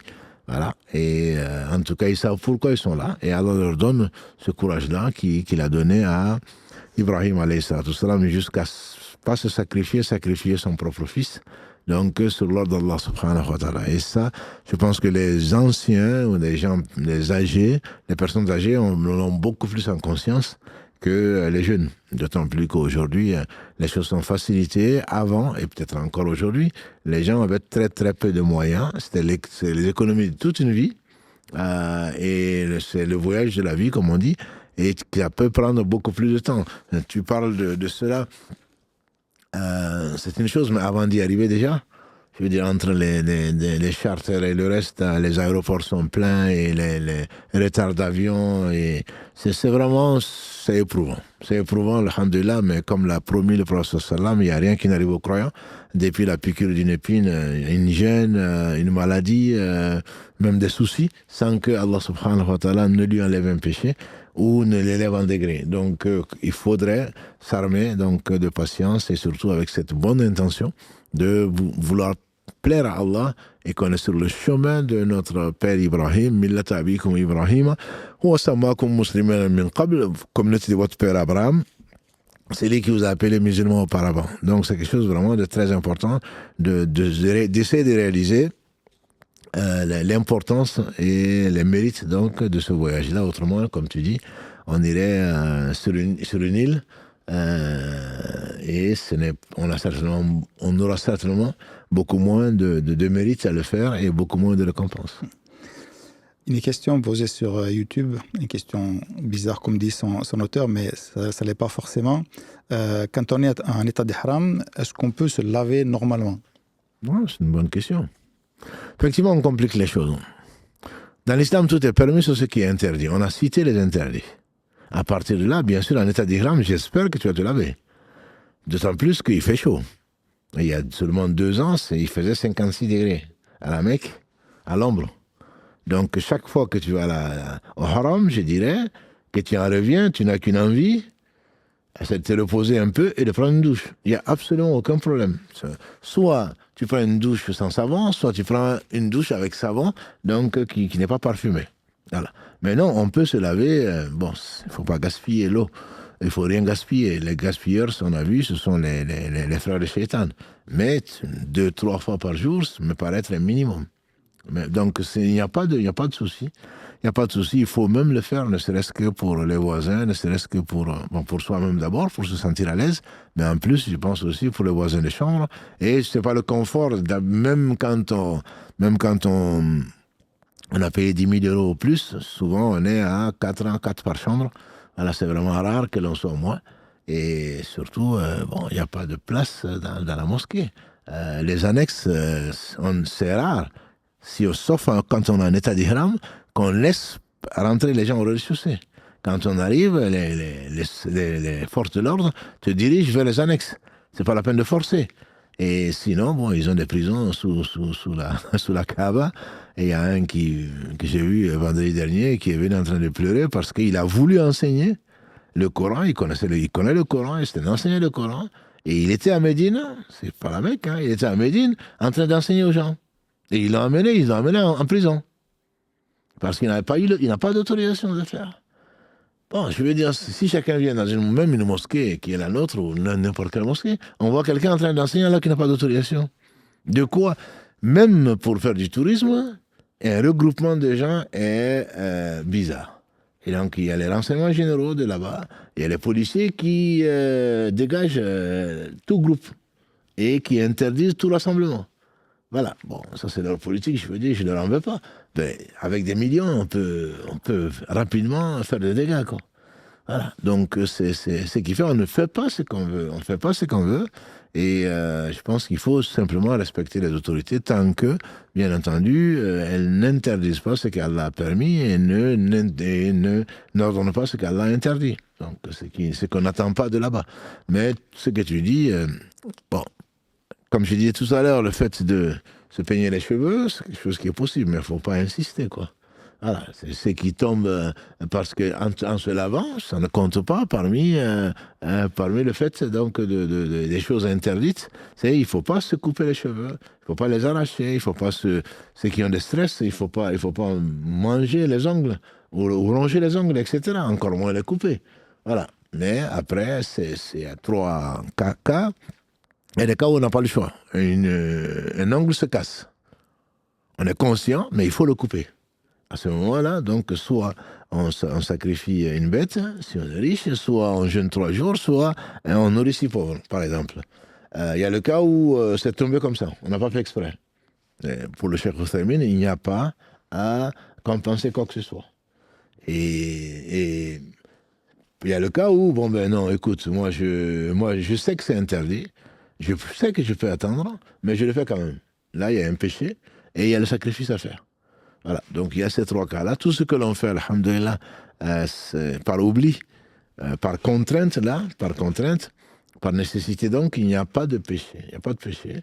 Mais alhamdoulilah, il y a beaucoup de stress. Il ne faut pas que je fasse ça, il ne faut pas que je fasse ça, mais c'est Allah qui dirige tout et il facilite. Il facilite de telle façon que, bon, il y a les mauvaises habitudes que l'on a ici et que Allah chasse et qu'on n'est pas aussi stressé que on en a eu peur, quoi. Donc ça, c'est possible. Concernant le lavage, je pense que ça a dû changer maintenant, mais je sais qu'à Mina, dans les années 2010, il fallait faire la queue déjà pour aller prendre une douche. Et c'était des douches toilettes, en fait. Il y avait les toilettes en dessous, c'était un jet d'eau. Ça a dû changer, mais ça, pas tellement que ça. Hein. C'est plus moderne, c'est un peu plus confortable. Il y a des l'année dernière, en tout cas, il y avait que pour la douche. Il y avait, mais en général, c'est douche et toilette. Donc, quand tu rentres pour te doucher, en même temps, tu passes aux toilettes et tu te douches, soit effectivement avec la douche qu'on peut trouver ici, soit effectivement au plafond.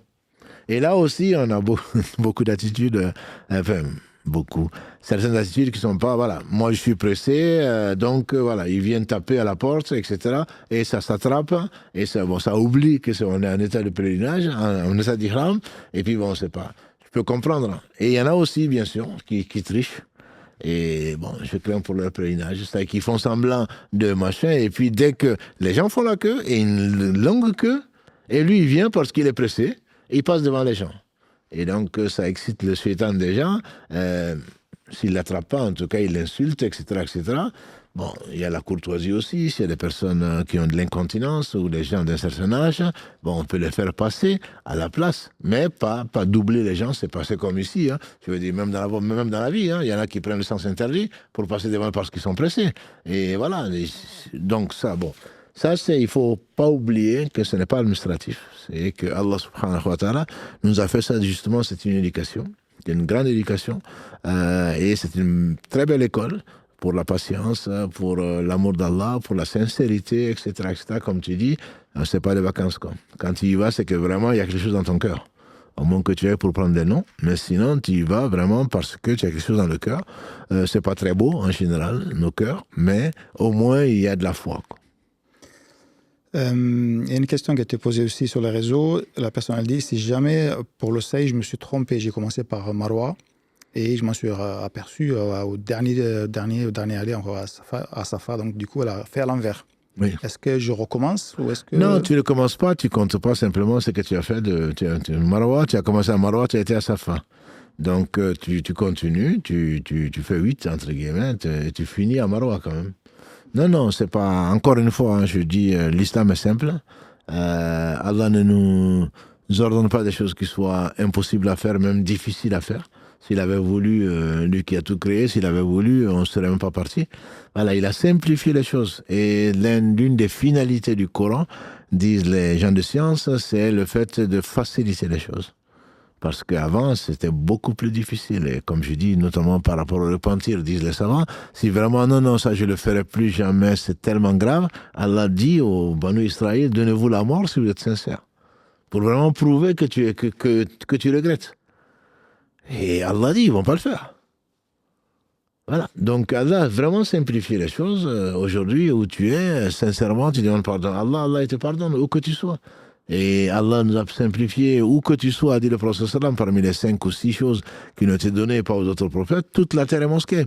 Avant, ils étaient obligés d'aller dans leur lieu dédié au culte pour pouvoir prier. Aujourd'hui, tu n'es pas obligé, où que tu sois, sur terre, sur mer, et dans les airs, tu fais ta prière. Et où que tu sois, tu fais la prière. Ce sont des facilités, on ne s'en rend pas compte. On a l'impression que c'est très difficile. Imaginons simplement qu'Allah ait laissé les 50 prières par jour. Quoi. On aurait arrêté ce live pour aller prier, forcément. Ou il n'y aurait pas de live. Voilà, donc il n'y a que 5, mais bon, on se dit, non mais c'est trop ça, 5 c'est trop. Voilà, c'est la génération TikTok. Voilà, si ça dépasse 2 minutes, voilà, 2 minutes, c'est trop long. Et comment tu veux apprendre? Les gens parcouraient des dizaines, voire des centaines de kilomètres pour aller. Leur voyage d'apprentissage durait des dizaines d'années pour aller apprendre les hadiths, etc. Aujourd'hui, tu cliques sur Google ou n'importe quelle source, tu as toutes les sources authentifiées. Alors que là-bas, ils allaient pour authentifier. Ils n'allaient même pas pour apprendre les hadiths authentiques, ils allaient pour authentifier. Donc les hadiths, ils ne prenaient que de certaines personnes.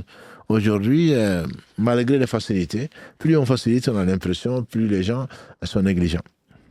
Alhamdulillah, après, il y en a c'est comme ça, et ils sont nés pour râler. Donc, peu importe où ils sont, on râle, et on en râle. particulier ceux de notre génération et de nos compatriotes. On a l'impression que, moi je dis parfois, quand on allait dans les congrès internationaux, quand tu entends les gens râler, tu peux être sûr que c'est les gens de ce pays-là. Quel que soit ce n'est jamais bon. C'est jamais bien. Toujours en train de râler. Quand on Seigneur a proclamé dans la sourate 14, quand on Seigneur a proclamé, si vous me remerciez, je vous en rajoute. L'insatisfaction est une insatisfaction d'Allah, de son décret. On ne voit que nos droits. Et on n'est jamais satisfait de ce qu'on nous donne. Ce n'est pas bon signe. C'est pas bon signe, surtout pour un musulman, c'est pas bon signe. Ils sont paramétrés, si je peux utiliser le mot, pour dire tout le temps le contraire de ce que tu dis. Absolument. Même s'ils ont dit quelque chose, tu le répètes après eux, et ils disent non, ils vont trouver quelque chose. Non, mais c'est une éducation, quoi. C'est que les anciens se contentaient de peu, et aujourd'hui, le beaucoup, pour nous, est peu. Voilà, donc c'est... Je voudrais revenir aussi sur le sacrifice. Je crois que tu n'as pas trop tardé dessus. Donc le sacrifice, on est bien d'accord qu'on le délègue là-bas pour le faire soi-même, c'est compliqué. Tout à fait. Il est permis d'assister au sacrifice. En tout cas, il était permis. On peut aller, parce que maintenant, dans le package, dans le billet et le reste, normalement, il y a le mouton. Il y a le bélier, il y a le prix du bélier avant. Et je me rappelle, en 84, par exemple, chacun allait acheter son mouton et le sacrifier. D'ailleurs, à Mina, ça sentait. Chacun le faisait, et il le faisait à côté de la tente, pour ne pas dire entre les tentes. Donc, au bout c'était une source de choléra et tout ce que tu veux. D'infection, surtout avec des centaines de milliers de personnes sur le même lieu. Donc, d'un point de vue hygiène, ce n'était pas faisable. Donc, ils ont arrangé ça. Il y a juste les abattoirs à Mina même. Et donc, on délègue. Et les gens, quand je dis délègue, souvent, c'est dans le package où, par le groupe, on délègue quelqu'un qui va le faire. Mais il est permis d'assister à ça. Mais si on y assiste, ça veut dire qu'on va perdre du temps. C'est des heures d'attente. Voilà, si tu veux vraiment que ce soit à mon nom, comme j'ai dit, on fait confiance et puis ça suffit. Et on perd le moins de temps possible. Le temps, il est précieux, c'est la vie. Et que ce soit au pèlerinage, je dirais, c'est encore plus important que d'essayer de profiter au maximum. D'ailleurs, Allah les appelle les jours comptés, où on se rappelle souvent Allah. Et donc, c'est Amina, après toutes les prières, je pense que même pas qu'Amina, depuis le jour de Arafat. Certains savants disent après l'Asr, chez les Maliki, chez les Hanbali, c'est après le Fajr du 9e jour, jusqu'au 13e jour. Après chaque prière, on fait le takbirat. Ça, c'est même quand on n'est pas pèlerin. Que dit la langue quand on est pèlerin. Il se trouve que dans les tentes, donc les gens, beaucoup de gens, oublient qu'ils sont en état de pèlerin. Parce qu'il y a, tu me permets l'occasion de... Une fois, il y a l'ihram, l'ihram est strict jusqu'à ce que l'on se rase. Une fois qu'on s'est rasé, tout devient permis, sauf les relations conjugales. Mais même, donc, qui ne seront permises qu'une fois qu'on aura fait le tawaf ifada, suivi donc du saï. Le tawaf ifada suivi du saï, selon les groupes, ça peut être, le prophète l'a fait le 10 de l'Hijjah, le jour de l'Aïd. Mais je rappelle encore que là-bas, c'est pas l'Aïd. On oublie même que c'est l'Aïd. Voilà, parce qu'il n'y a pas de prière en commun, avec un discours, etc. À la Mecque, certainement, mais pas à Mina, où les pèlerins doivent être ce jour-là, ils ont quitté Muzdalifa. Donc, une fois qu'on a lapidé les stèles, qu'on a sacrifié, on peut se raser, on change d'habit, on n'est plus en état d'ihram complet, mais il restera encore tawaf ifada. Enfin, il y a tellement de monde que le jour où tu veux le faire, le jour du 10, très peu de gens arrivent à le faire. On peut prendre 5 heures pour arriver de Mina à la Kaaba, et je ne sais pas combien de temps pour faire le tawaf. Donc, il est conseillé de rester à Mina, de se désacraliser au moins partiellement, et ensuite, donc, d'attendre soit le lendemain, soit le surlendemain, parce qu'on peut le faire jusqu'à la fin du Dhul Hijjah, en fait. Voilà, on peut le faire jusqu'à la fin du Dhul Hijjah, mais si on doit reprendre son vol, ben les guides s'arrangent jusqu'à ce qu'on puisse le faire, et encore une fois, on peut le faire au rez-de-chaussée, on peut le faire au premier étage, au deuxième étage, et maintenant, il y a même des mobiles, entre guillemets. Avant, il y avait que des personnes qui payaient, qui poussaient les gens dans les chaises. Aujourd'hui, ben, il y a des voitures électriques qui prennent des gens pour faire le tawaf. Bien sûr, au Moyen-Âge, un ticket, j'imagine, payant. Voilà, donc Allah a tout simplifié. Ça, c'est pour les, excuse-moi, je te coupe, c'est pour les personnes qui en ont besoin. Physiquement, ils n'y arrivent pas. C'est pas pour forcément tout pour à un fait, jeune. non, c'est pour les gens qui ont besoin, mais comme nous, on n'est pas reçus, ce n'est pas interdit de le faire. Simplement, il y a un frère qui m'a dit, la dernière Umrah, il a dit, moi, je vais faire la sunna au moins une fois dans ma vie. Il est rentré dans la voiturette, mais c'était pour la Umrah, parce que le professeur a fait est monté sur une chamelle. Bon, y a pas, là-bas, les chameaux, tu ne vas pas rentrer avec. Monté donc sur une chamelle, et il voulait juste faire la sunna, lui, monter dans une voiturette, voilà, pour le faire, mais c'était un tawaf, comme un tawaf, c'était pas le tawaf de la Umrah. Voilà, donc bon, mais normalement, c'est tant que Allah t'a donné les capacités donc, physiques de le faire, et tu as le temps, il faudrait, je dis pas plus tu souffres, mieux c'est. Mais plus tu as les difficultés à faire et que tu fais, on espère, alhamdoulilah, que Allah subhanahu wa ta'ala te facilitera donc les choses. Une dernière question peut-être, ça concerne, je crois que tu n'as pas parlé, c'est le tawaf d'adieu. Là, c'est une question, je pense, d'une sœur. Elle dit si jamais elle n'est pas en état d'impureté, je verrai, pardon. Et c'est le jour de départ. Donc, elle ne peut pas faire le tawaf d'adieu. Est-ce que c'est grave pour elle, pas grave? C'est obligatoire? Non, c'est pas... les savants, ils ont bien sûr étudié ces cas-là, et ce ne sera pas la première. Il ne faut pas se stresser déjà, parce qu'il faut savoir que, c'est facile à dire, le stress d'habitude, ça vient justement parce que tu ne peux pas te maîtriser. Mais il faut faire confiance à Allah qui t'invite à sa maison.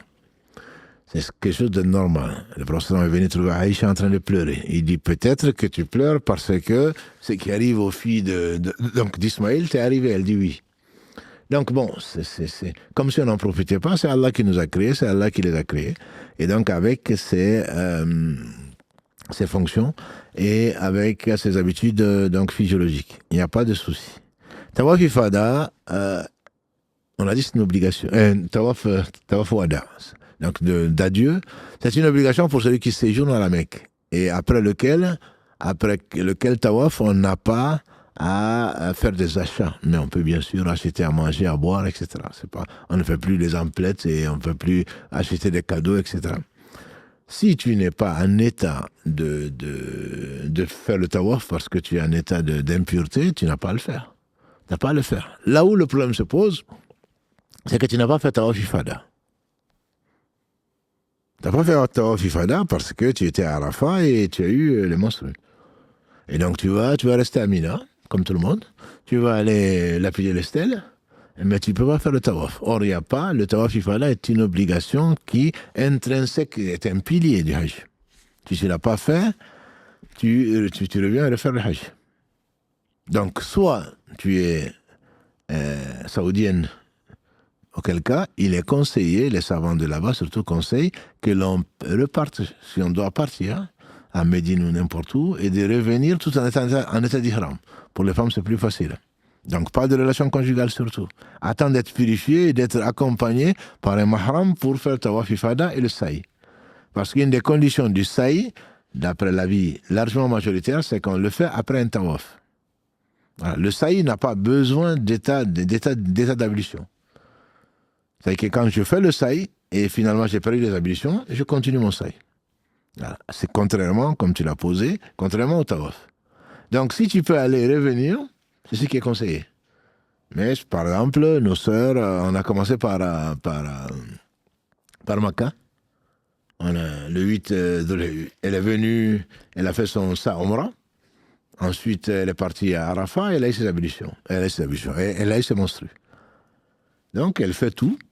Et ensuite, si le groupe doit partir à Médine, elle va à Médine. Avec eux. Mais elle reste en état d'ihram. Pas de parfum, pas de niqab, pas de couper les ongles, etc. Et une fois qu'elle est pure, elle se fait accompagner. Le TGV, l'équivalent du TGV, puisqu'il est espagnol, c'est pas le TGV, l'équivalent du train à très grande vitesse, ça prend 2 heures entre Médine et la Mecque. Et de là, elle va directement, elle fait son tawaf, elle fait son sa'i et elle repart. Donc là, c'est terminé. Et en même temps, l'intention, bien sûr, c'est de faire tawaf ifada et en même temps tawaf d'adieu. Voilà.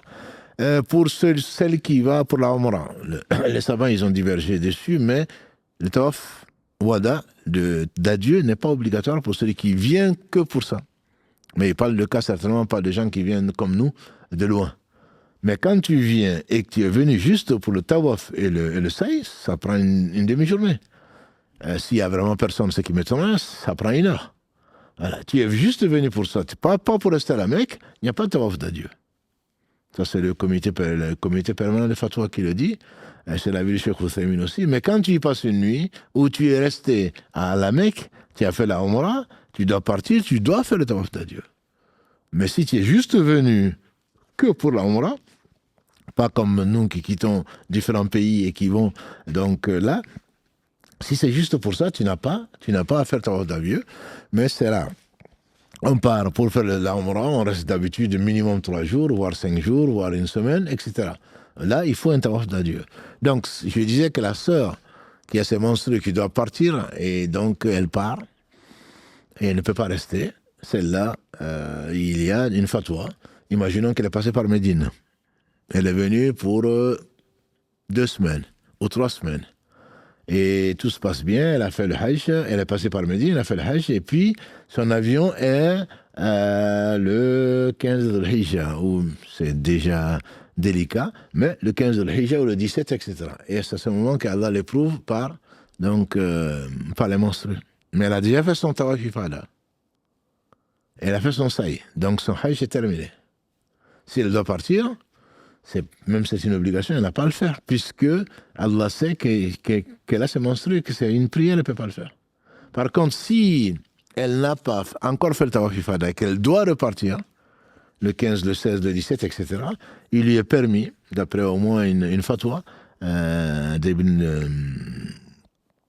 Taymiyyah, qu'elle fasse miséricorde, qui est repris par les savants Hanbali au moins, c'est malgré ça, de se protéger et de faire son tawaf ifada et sa'i, et qu'elle considère ifada comme le tawaf d'adieu, elle part. Parce qu'elle va à 5000 km, et elle ne pourra pas revenir, etc., etc. Et une fois que Dhul Hijjah est terminé, on a dit que la période du Hajj, ce n'est pas la Umrah. La période du Hajj est limitée. Alors, donc elle ne pourra pas revenir, même si elle vient pour une Umrah, ce ne sera pas le tawaf ifada. Alors, donc il y a cette permission, entre guillemets, qui paraît raisonnable dans la mesure où Allah ne charge aucun homme au-dessus de ce qu'elle peut supporter. Elle n'a pas fait exprès, c'est physiologique, et puis voilà, qu'Allah accepte. Donc, faut pas... Alhamdulillah, il y a des solutions. Il n'y a pas de problème sans solution. Et alhamdulillah, nos savants, qu'Allah les bénisse, ont vraiment beaucoup travaillé pour nous et pour eux-mêmes, bien sûr. Qu'Allah les récompense pour toutes ces questions que nous posons et que nous ne posons pas ont déjà été abordées. Donc, c'est vraiment très rare qu'on pose une question et c'est par piété que les savants disent « Attends, je vais chercher ». Sinon, c'est sûr que la réponse existe. Et pour donc le tawaf d'adieu, une fois qu'on l'a fait, plus d'achat. Quand on dit plus d'achat, c'est surtout pour les cadeaux, etc. Donc, mais on peut se restaurer. Voilà, on peut se restaurer, on ne doit que se restaurer, c'est-à-dire qu'on n'a pas à acheter comme ça s'appelle, adieu. Je fais mes adieux. Alors, donc, je n'ai pas à aller acheter, tiens, ma belle-mère m'avait demandé de l'or. Voilà, je vais rapidement faire. Donc, ça doit se faire à la dernière minute. Et après, bon, que tu dois partir le lendemain et que tu le fasses dans la nuit, il n'y a pas de souci. Tu peux y passer une nuit, mais n'anticipe pas en disant, moi, je le fais au Dohr et je n'irai que demain après le Dohr. Non, ça, il ne faut pas être paresseux. L'idée, c'est vraiment donc de revoir, dire adieu à la Kaaba et demander à Allah subhanahu wa ta'ala d'y revenir, si tel est le bien. Et un jour, on n'y reviendra certainement pas. Et qu'Allah accepte ce qui a été fait. Voilà, je n'ai pas d'autres questions. Moi, il y a des questions qui, je vois arriver en direct. Alhamdoulilah, on a déjà traité pas mal, notamment la question si la personne a les moyens, qu'elle ne fait pas le Hajj. On en a parlé la semaine dernière, donc vous pouvez revoir l'épisode de la semaine dernière. Et ceux qui sont arrivés un peu en retard, alhamdoulilah, le live de ce soir sera en replay, je crois, demain soir, après 20h. Donc n'hésitez pas à vous poser et à regarder. Donc, si je peux me permettre, juste parce qu'on en avait parlé, on a dit qu'on fait à suivre. On a fait une petite mise à jour sur le site internet, sur la page contact. On sait que vous nous contactez très très souvent, vous envoyez beaucoup de messages et vous n'avez pas forcément de réponse rapidement. Donc on essaie de s'organiser par rapport à ça, on essaie de mettre une équipe en place. Et donc là maintenant vous avez dans le formulaire, vous avez les choix par rapport au sujet. Donc quand vous allez envoyer une question via le formulaire, vous choisissez le thème, affaires familiales, si c'est les émissions Islam au quotidien ou Islam, savoir et culture. On est en train aussi de préparer pas mal de petites nouveautés qu'on vous présentera très prochainement, Inch'Allah, pratiques religieuses, etc. Vous choisissez votre thème et vous envoyez, et là, ça va envoyer donc le message directement à une personne qui a été désignée pour vous répondre. Et on ne vous promet pas non plus d'être très, très réactif, non, plus réactif que maintenant, mais au moins, il y a une personne qui est dédiée à chaque sujet et qui prendra le temps de vous apporter la meilleure réponse. Et s'il prend un peu plus de temps, ça veut dire qu'il n'a pas forcément la réponse et qu'il va sûrement échanger soit avec Chir, soit avec d'autres personnes qui ont peut-être la réponse. Donc voilà, c'est la petite amélioration qu'on a faite sur la page contact du site. Et on continue à travailler là-dessus. Et comme disait Chir tout à l'heure, effectivement, chaque année, avant le Hajj, on fait une petite annonce donc, avec le kit du pèlerin, le kit de Hajj plutôt, avec des fichiers PDF qu'on a mis à jour et on est en train de faire une petite application qui vous permettra de vous en servir si vous partez au Hajj et d'apprendre tout le long de votre voyage. Barakallahu fik Mohamed pour cela et pour le travail que tu fais, Karim aussi et tous les frères. Les questions qui viennent d'arriver, je vous rappelle simplement que c'est le 3e vendredi qui traite du Hajj. On a traité un certain nombre de choses et le vendredi prochain, Inch'Allah, est dédié également au Hajj, surtout aux questions pratiques. Donc, si vous voulez revenir sur le site, sur le live, ou au moins suivre le replay que Karim met 24 heures ou plus tard. Donc après l'émission, vous serez les bienvenus. Et sinon, les questions, alhamdoulilah, il y a beaucoup le kit dont il parle, qu'il mettra certainement sur le site dans peu de temps. Et d'autres ressources. On a fait combien? C'est la énième fois qu'on parle du Hajj, toujours de façon différente, toujours de façon, j'espère, plus complète. Donc il suffit d'aller dans le playlist et de réviser avant la semaine prochaine ou avant le Hajj. Et vous aurez, Inch'Allah, la récompense d'avoir au moins cherché. Les réponses, vous les aurez, Inch'Allah. Qu'Allah subhanahu wa ta'ala accepte. C'est parce que c'est une adoration, la recherche de la science. Celui qui recherche la science, même, a dit le prophète, même les baleines au fond et les poissons prient pour lui. Donc ce n'est pas qu'une adoration que les anges viennent, alhamdulillah, prier pour nous, etc. Et qu'Allah, il nous mentionne chez Allah et qu'Allah nous pardonne, mais tout le temps que l'on passe, c'est de l'adoration. Et donc, le fait d'aller rechercher la science, comme l'a dit le prophète, Allah a plani à celui qui recherche la science, emprunte un chemin pour rechercher la science, Allah, subhanahu wa ta'ala, lui facilite le chemin du paradis. Donc, tout est adoration, alhamdulillah, qu'Allah accepte seulement, c'est le plus difficile. Qu'Allah accepte, puisque c'est le plus difficile pour nous, de ne pas être une pierre recouverte d'un peu de terre. Les gens disent du bien de nous, et puis en réalité, le fond, c'est qu'Allah l'accepte pas parce que rien ne pousse, parce que c'est pas fait pour Allah. On cherche, notamment le Hajj, on va pas repartir dessus. Et on part, non, mon père a fait 3 fois le Hajj. Et non, ma mère, elle est pieuse. Elle a fait le Hajj. Et alors? Et toi, tu fais la prière et on t'appelle pas au Moussalli, au Moussallia. Non. Non, c'est pas parce que je pars au Hajj que maintenant, non, dorénavant, appelez-moi Hajj. Non. Et Allah sait qu'au fond de toi, tu envies les gens qui ont fait le Hajj et qu'on appelle Hajj. Maintenant, dorénavant, sur ta carte de visite, on va mettre un Hajj. Et si c'est pour cela que tu pars, mieux vaut investir ailleurs. Ouais, juste pour compléter, cher, par rapport au contenu, sur le site internet aussi, vous avez dans Découverte de l'Islam, dans la rubrique jurisprudence, le fiqh, donc vous avez aussi le pèlerinage, donc le frère Wassim Mohamed, à qui on passe le salam aussi, et qu'Allah le récompense pour son travail, a écrit aussi un article qui s'appelle « Les piliers du pèlerinage, ses obligations et ses traditions recommandées ». Donc vous avez là aussi pas mal de contenu avec pas mal de ressources aussi. Donc voilà, vous avez vraiment de quoi, on essaye de vous mettre un maximum de contenu. Comme disait Cher tout à l'heure, à l'époque, on faisait des kilomètres pour aller chercher le savoir. Là, on vous l'amène sur un plateau, donc n'hésitez pas à en profiter quand vous avez un peu de temps. Alhamdulillah, c'est vrai qu'on s'invite chez vous, dans votre salon ou ailleurs, mais bon, c'est vraiment on espère pour le bien, c'est par amour d'Allah subhanahu wa ta'ala. Quand on aime, forcément, donc on conseille et on prie pour les personnes, donc ne nous oubliez pas dans vos prières, notamment, il reste que quelques minutes avant le Maghreb ici, n'oubliez pas de multiplier encore la prière sur le prophète sallam, notamment donc le vendredi, que celui qui prie sur lui, Allah prie pour la personne et ses anges 10 fois plus. Et certainement, c'est à lui, après Allah, c'est à lui qu'on doit le plus. En tout cas, parmi les hommes, c'est certainement à lui qu'on doit donc le plus. Qu'Allah bénisse donc ce prophète, sa famille, ses compagnons, tous ceux qui les auront suivis dans le droit chemin, nous fassent l'honneur d'en faire partie. Donc le dernier ou l'avant-dernier épisode donc sur le Hajj sera la semaine prochaine, Inch'Allah, à 19h, et en collaboration donc avec l'agence de voyage c'est surtout pour les pèlerins, avec les questions-réponses, Inch'Allah. Notre prochain rendez-vous, ce sera l'Islam au quotidien, avec vos questions-réponses, Inch'Allah, lundi à 19h. Subhanakallahumma wa bihamdika, ashhadu an la ilaha illa anta, astaghfiruka wa atubu ilayk. Subhana rabbika rabbil izzati amma yasifun, wa salamun ala al-mursalin, walhamdulillahi rabbil alamin, wa assalamu alaykum wa rahmatullahi wa barakatuh.